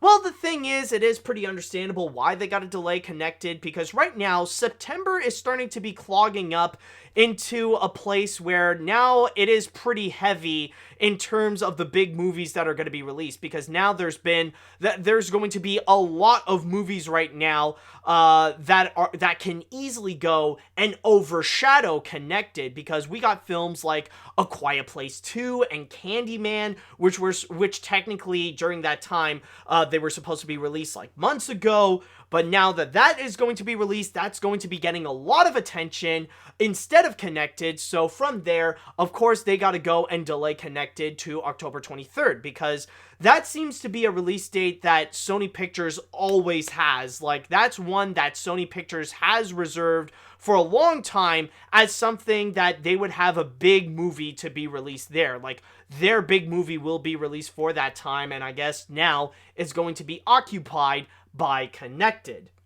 Then, well, I mean, there's not much to say about Escape Room 2 because, well, it's only been delayed by a few days, so it's not really as if it got delayed or anything, so that's not much of a change up there. Then we also got Fatherhood, which, for that one, I guess, like, they're gonna give a little bit more of an importance to that one, because, like, I think it was supposed to be a January release for that film, but then, like, that got taken by Peter Rabbit, so then they moved Fatherhood back up to October, but now that Connected is going to be taking that release, now they have to move it to April. I guess it was more of a case of, like, okay, where are we gonna go and put this thing? It's like, it's kind of like a jumbled up thing of, like, where it would be important to go and put that thing, so I guess, like, the most they could do is to just have it be in April and just wait and see what happens, you know, just like after the big storm of March where they would have so many big movies be released there, including some of Sony's, considering that they did put in Ghostbusters and Morbius. I guess, like, just a little bit of a more, I guess they want to go and put in, like, a more calmer movie, which I think Fatherhood is supposed to be, like, a drama or something like that. Like, just to put in a calmer movie for the April lineup. Like, okay, they put out their big movies, now let's put in a little bit of a smaller movie in the meantime. And then we have Vivo. Oh, man, let me tell you about Vivo. Now, outside of Spider-Man Into the Spider-Verse, because I know everybody is anticipating for that one, for me, I would say, other than the Spider-Verse sequel, Vivo is my most anticipated Sony animation movie. Mainly because it is an original animated Lin-Manuel Miranda musical. And I mean, you cannot go wrong with a Lin-Manuel Miranda musical, especially with animation, which has been proven to go very well with Moana. But the thing is that now that it has a new release date, it may seem like it looks better. Like, it looks better to put it in June than in August. Like, I know it looks good, but then again, it is dangerously close to Pixar territory. Like, now it's in June. And I double checked, by the way, and yes, Pixar will have a movie coming out in the middle of June in 2021. So it is dangerously close to entering into Pixar territory, and Pixar will not be shy to go and screw Vivo over in order to have all the attention, in order to go and dominate June 2021. I mean, we have seen that happen before. We have seen that happen when Illumination tried a little bit to see if they can go and take a little piece of that June pie with The Secret Life of Pets 2 last year, where instead of releasing it in July, they decided to go and release that in June, like before they would release Toy Story 4. They tried to see if that would work out, but no. Like, yeah, the movie still became successful. It was a hit, technically, but it ended up making less than half than the original film. So, I don't know. Like, when it comes to Vivo, it's gonna be dangerous territory. I'm just gonna say that right now. And then we got Uncharted, the big action movie based on the popular video game that Sony really wants to go and turn that into a feature film. And in the case of Uncharted, yeah, I can understand, like, considering that they want to make this a big movie, it would make sense that they want to go and make it a big summer blockbuster. So make it, moving that up to July, I guess it does make sense. Like, they really want to hype things up for Uncharted. They really want to make it their next big film franchise. So, of course, like, why not treat it as a summer blockbuster? I guess that would go and work out. And then we have Hotel Transylvania 4, which I gotta say, I have seen a lot of articles that want to try to treat Hotel Transylvania 4 as the one bright side to all the delays. Especially with the animated films, by the way. Mentioning that, well, I'm sure some people are sad that Connected and Vivo are delayed, and that Spider-Man Into the Spider-Verse 2 especially, that it's going to be delayed by half a year, but hey, on the bright side, we're gonna get Hotel Transylvania 4 earlier. Oh, that is so great. Oh, that is just what I would like to hear. That we gotta wait for Spider-Verse 2 a little bit longer, but hey, we're gonna get Hotel Transylvania 4 sooner. Oh, isn't that just lovely? Fudge nabbit. Okay. And anyways, going back into this, yeah, well, I'll say right now, though, that honestly, it's perfectly understandable why they had to move Hotel Transylvania 4. I mean, they did not have a choice, honestly, because that original release date, it was a death sentence for that movie in particular. Because they thought that they could still make it. Like, even though that release date, there would also be Avatar 2 that Disney is gonna massively hype up, they thought that they could still make it, that they could be fine with it, that they'll be the children's alternative, that if for younger audiences, if Avatar 2 is too much for younger audiences, they could go and check out Hotel Transylvania 4. What could possibly go wrong? And then Illumination stepped in, and they delayed Sing 2 to have that be released on December 22nd, at the same time as Hotel Transylvania 4. And at that point, Sony saw that, and they're like, oh, screw that, we can't compete with that. Nope, we're moving that away. Nope. They gotta put that out. So honestly, because of Sing 2, yeah, it's perfectly understandable why they had to move Hotel Transylvania away from that release date, because there was no way they could ever compete with Illumination, especially with Sing 2, which with the first Sing, it managed to do extremely well. In fact, with the first Sing, it actually does hold the record of the highest grossing film domestically in history to never make it at number 1 at the box office. And it still managed to make more than $250 million domestically? Even though, it could never beat Rogue One, A Star Wars Story? That's the big thing. But one thing I will say with Hotel Transylvania 4, with its release date, it's still a pretty bad release. I think at that, I could be wrong, of course.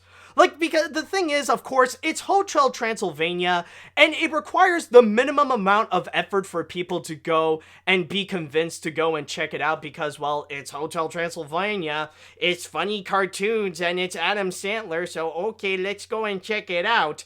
So it requires the minimum amount of effort to convince people to go and see it, so I could be wrong on this, but I feel like with that release date, yeah, it's gonna make Hotel Transylvania 4 flop, or at least make less money than the previous feature films.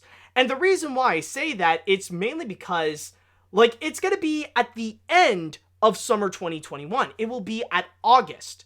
And at that point, people are gonna be sick and tired of animated films. Like, even families are gonna be tired from bringing their kids to go see the next big animated movie, because already, in terms of animated films, it will be entirely clogged up. Because think about it.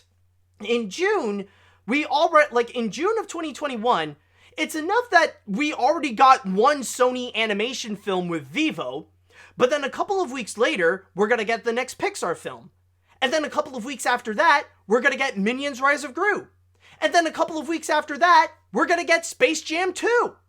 And then a couple of weeks after that, it's gonna be Hotel Transylvania 4, and then people are just already gonna be tired. And that's just from the direct competition alone.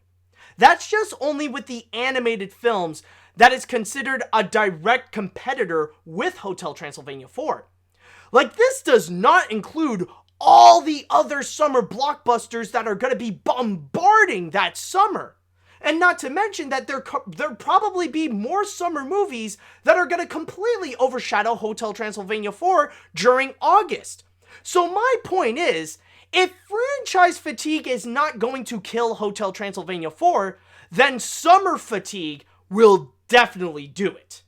So anyways, going back into this, Man from Toronto. Well, I'm gonna be honest, it is pretty surprising that they gave it a long delay, but to tell you the truth, I am not familiar with Man from Toronto at all. I don't know what it's about, so there's really not much that I could comment, but okay, it's gonna be delayed by nearly a year, or at least by several months, so there is that. But then, there is the two big ones. The ones that a lot of people talked about, the ones that people talked about the most, actually, the Far From Home sequel and the Spider-Verse sequel.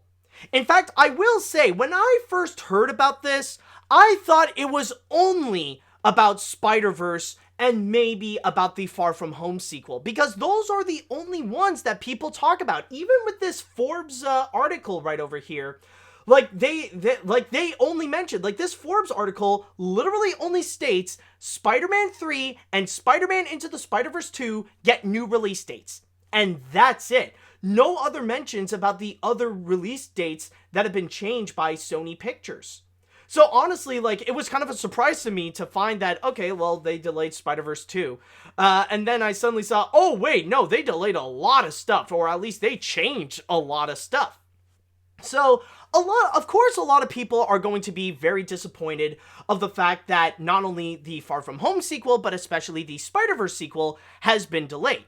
And the big question is, why? Why is it that they had to delay this so far? Like, is it because, like, the coronavirus really is that crazy that it caused Sony Pictures to go and make those delays? No. And the reason why they had to do this, honestly, I find this to be perfectly understandable. And it's not really because of the pandemic that they had to go and do this, but it's mainly because of the fact that we are dealing with Spider-Man movies. These are much more different than any of the other films on this list. It's more different than handling like Connected or Uncharted or Vivo or Hotel Transylvania 4 or anything like that. It's the fact that these are superhero movies and the fact that they are Spider-Man movies. And with those feature films, Sony had to be a lot more careful when it comes to rescheduling them. And a lot of people even mention as well that when it comes to Venom 2, that is also another film that I believe this week, or I think last week, that also got a delay as well. It was supposed to be released on October of this year, but then it ended up getting delayed to sometime in June of next year, in June 2021. And from there, a lot of people also commented that it would be way too close to the third MCU Spider-Man film. So the only thing that Sony has to do is to try to go and delay that film.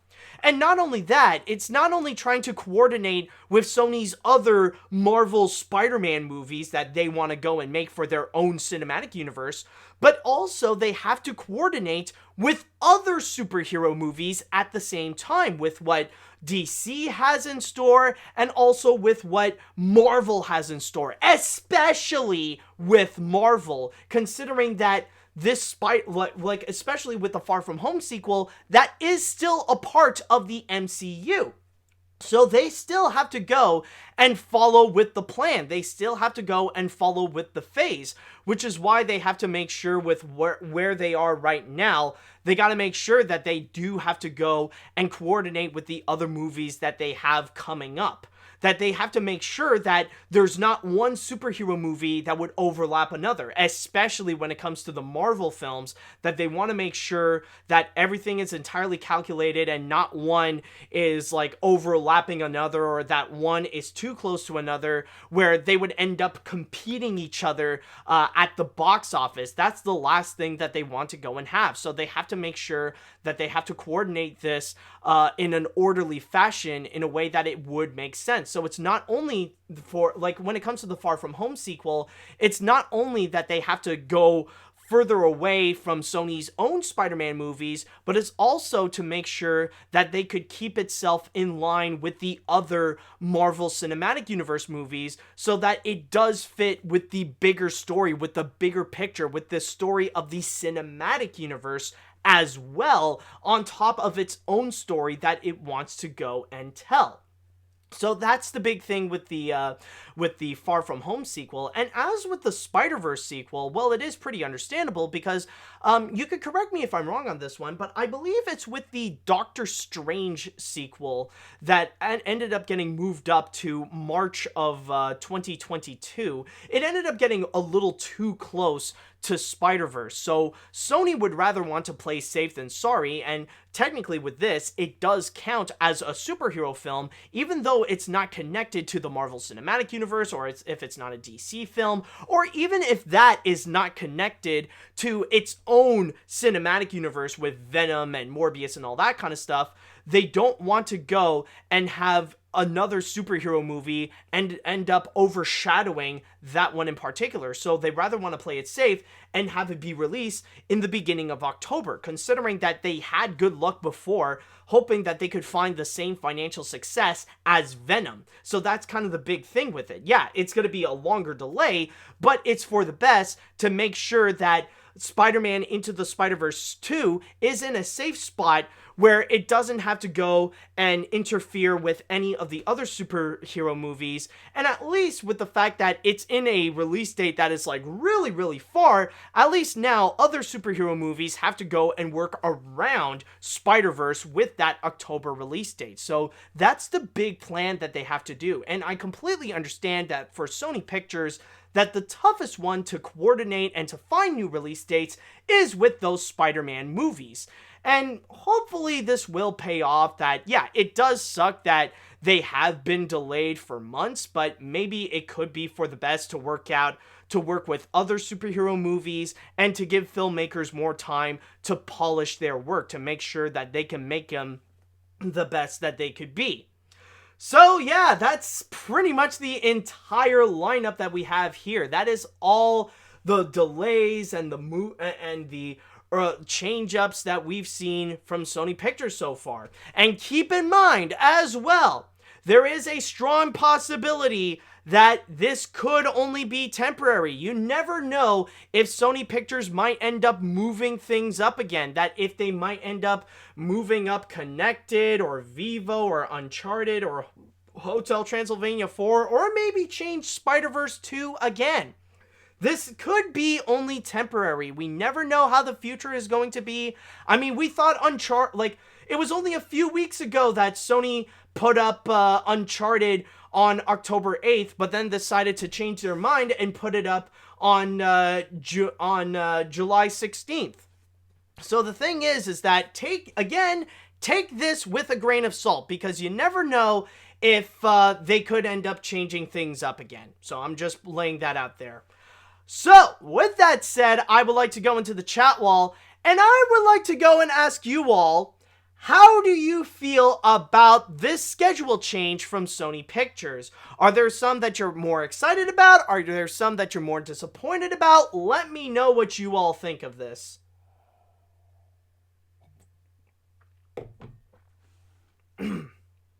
Okay, let's see here. Good thing Spider-Man Far From Home ended up being a part of Phase 3 of the MCU instead of Phase 4. Otherwise, we might have to have a humongous pause in the middle of Phase 4, and it could be quite jarring. But still, Far From Home has a bit of a cliffhanger, and the fact that MCU Spider-Man 3 is being delayed is making the tension of what's going to happen to Peter rise even more. It's sad, but it had to happen. Your life is more important than entertainment. Yes, life can be boring, but safety first. Yeah, exactly. If only some people can learn that lesson, that your life is more important than some other services. Let's see now. I'm not really surprised that these movies got delayed. Considering that Connected moved from September to October, it makes me think that Warner Brothers could have put Scoob in September to capitalize on the Halloween market instead of video on demand, but maybe it was because of this piece of news, which was released just yesterday, and Warner Brothers didn't know if Sony would delay Connected. I hope for the best with Sony with all these movies and their release dates. Alright, that's nice. Alright, let's see what we got here. Wow, this is all pretty crazy. You know this virus is getting out of hand, thanks to that, Donnie. When not even films in 2021 are safe. The Connected delay stings a little since it's now slated to be released right after my birthday, but other than that, all this is just bonkers. As for Hotel Transylvania 4, I was half expecting it to be a Christmas movie, but with the recent Adam Sandler films, I wonder if it's going to be an animated Uncut Gems.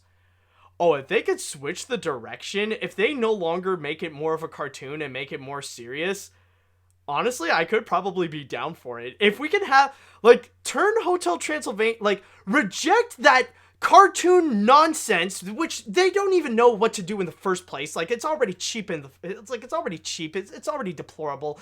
You can get rid of that cartoon nonsense and make it more like Uncut Gems. Honestly, I could end up, I could open up to Hotel Transylvania at that point. Honestly, change that direction entirely and maybe I could be down with it. Make it more like Uncut Gems.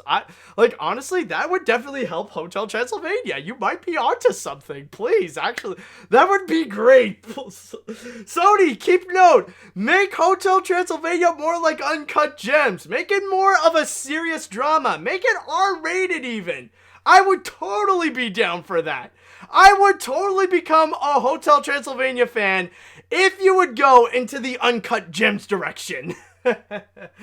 Okay. Let's see now. It sucks to see Spider-Verse 2 delayed for me. It's pretty crazy to see movies from 2022 being pushed back because of earlier movies getting the same treatment.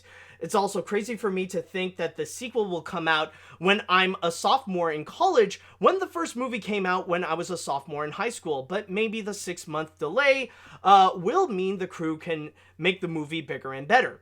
Yeah, that's kind of the big thing with this. That's kind of the bright side of movies getting delayed, is that filmmakers can have more time to go and polish their work. That, hey, the movie will be delayed. That means the deadline will also be delayed. So at least there is some benefits as well. So there is a bright side to this. Okay, let's see what we got here. Yet again, another series of delays from a big movie studio. I was pretty shocked that Connected got a short delay, and I was devastated that the Spider-Verse sequel is the one that got the huge pushover. But I will forgive it considering that we still have to put up this COVID-19 pandemic. Well, this was an interesting episode of the podcast. See you later, dude. Alright, see you, dude. Hope you enjoyed the show. Let's see now. What else have we got here? I've already seen. I think I'll just read one more. Did I read that one? Okay, yeah. I'll go and read this and then that'll pretty much be it. Okay. When it comes to these delays, they are understandable, but Spider-Verse and Far From Home, I mean, come on. Hotel Transylvania 4 is the bad comedian that people don't really care about. Connected is literally the goody two-shoes. Vivo is the music one. Well, I mean, Vivo is the one that you know the least. I mean, like, give that thing a chance, man. I'm the one that's rooting the most for Vivo. Like, you'll see. Vivo will be a new pleasant surprise from Sony. It will be the one that will help things out for them.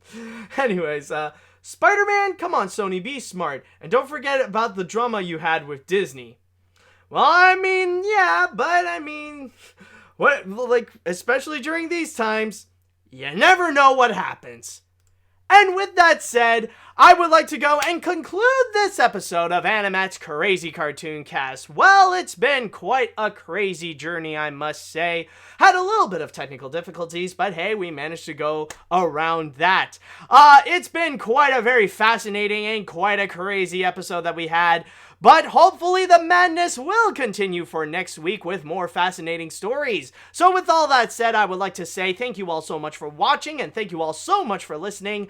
And until next time, see you later, dudes.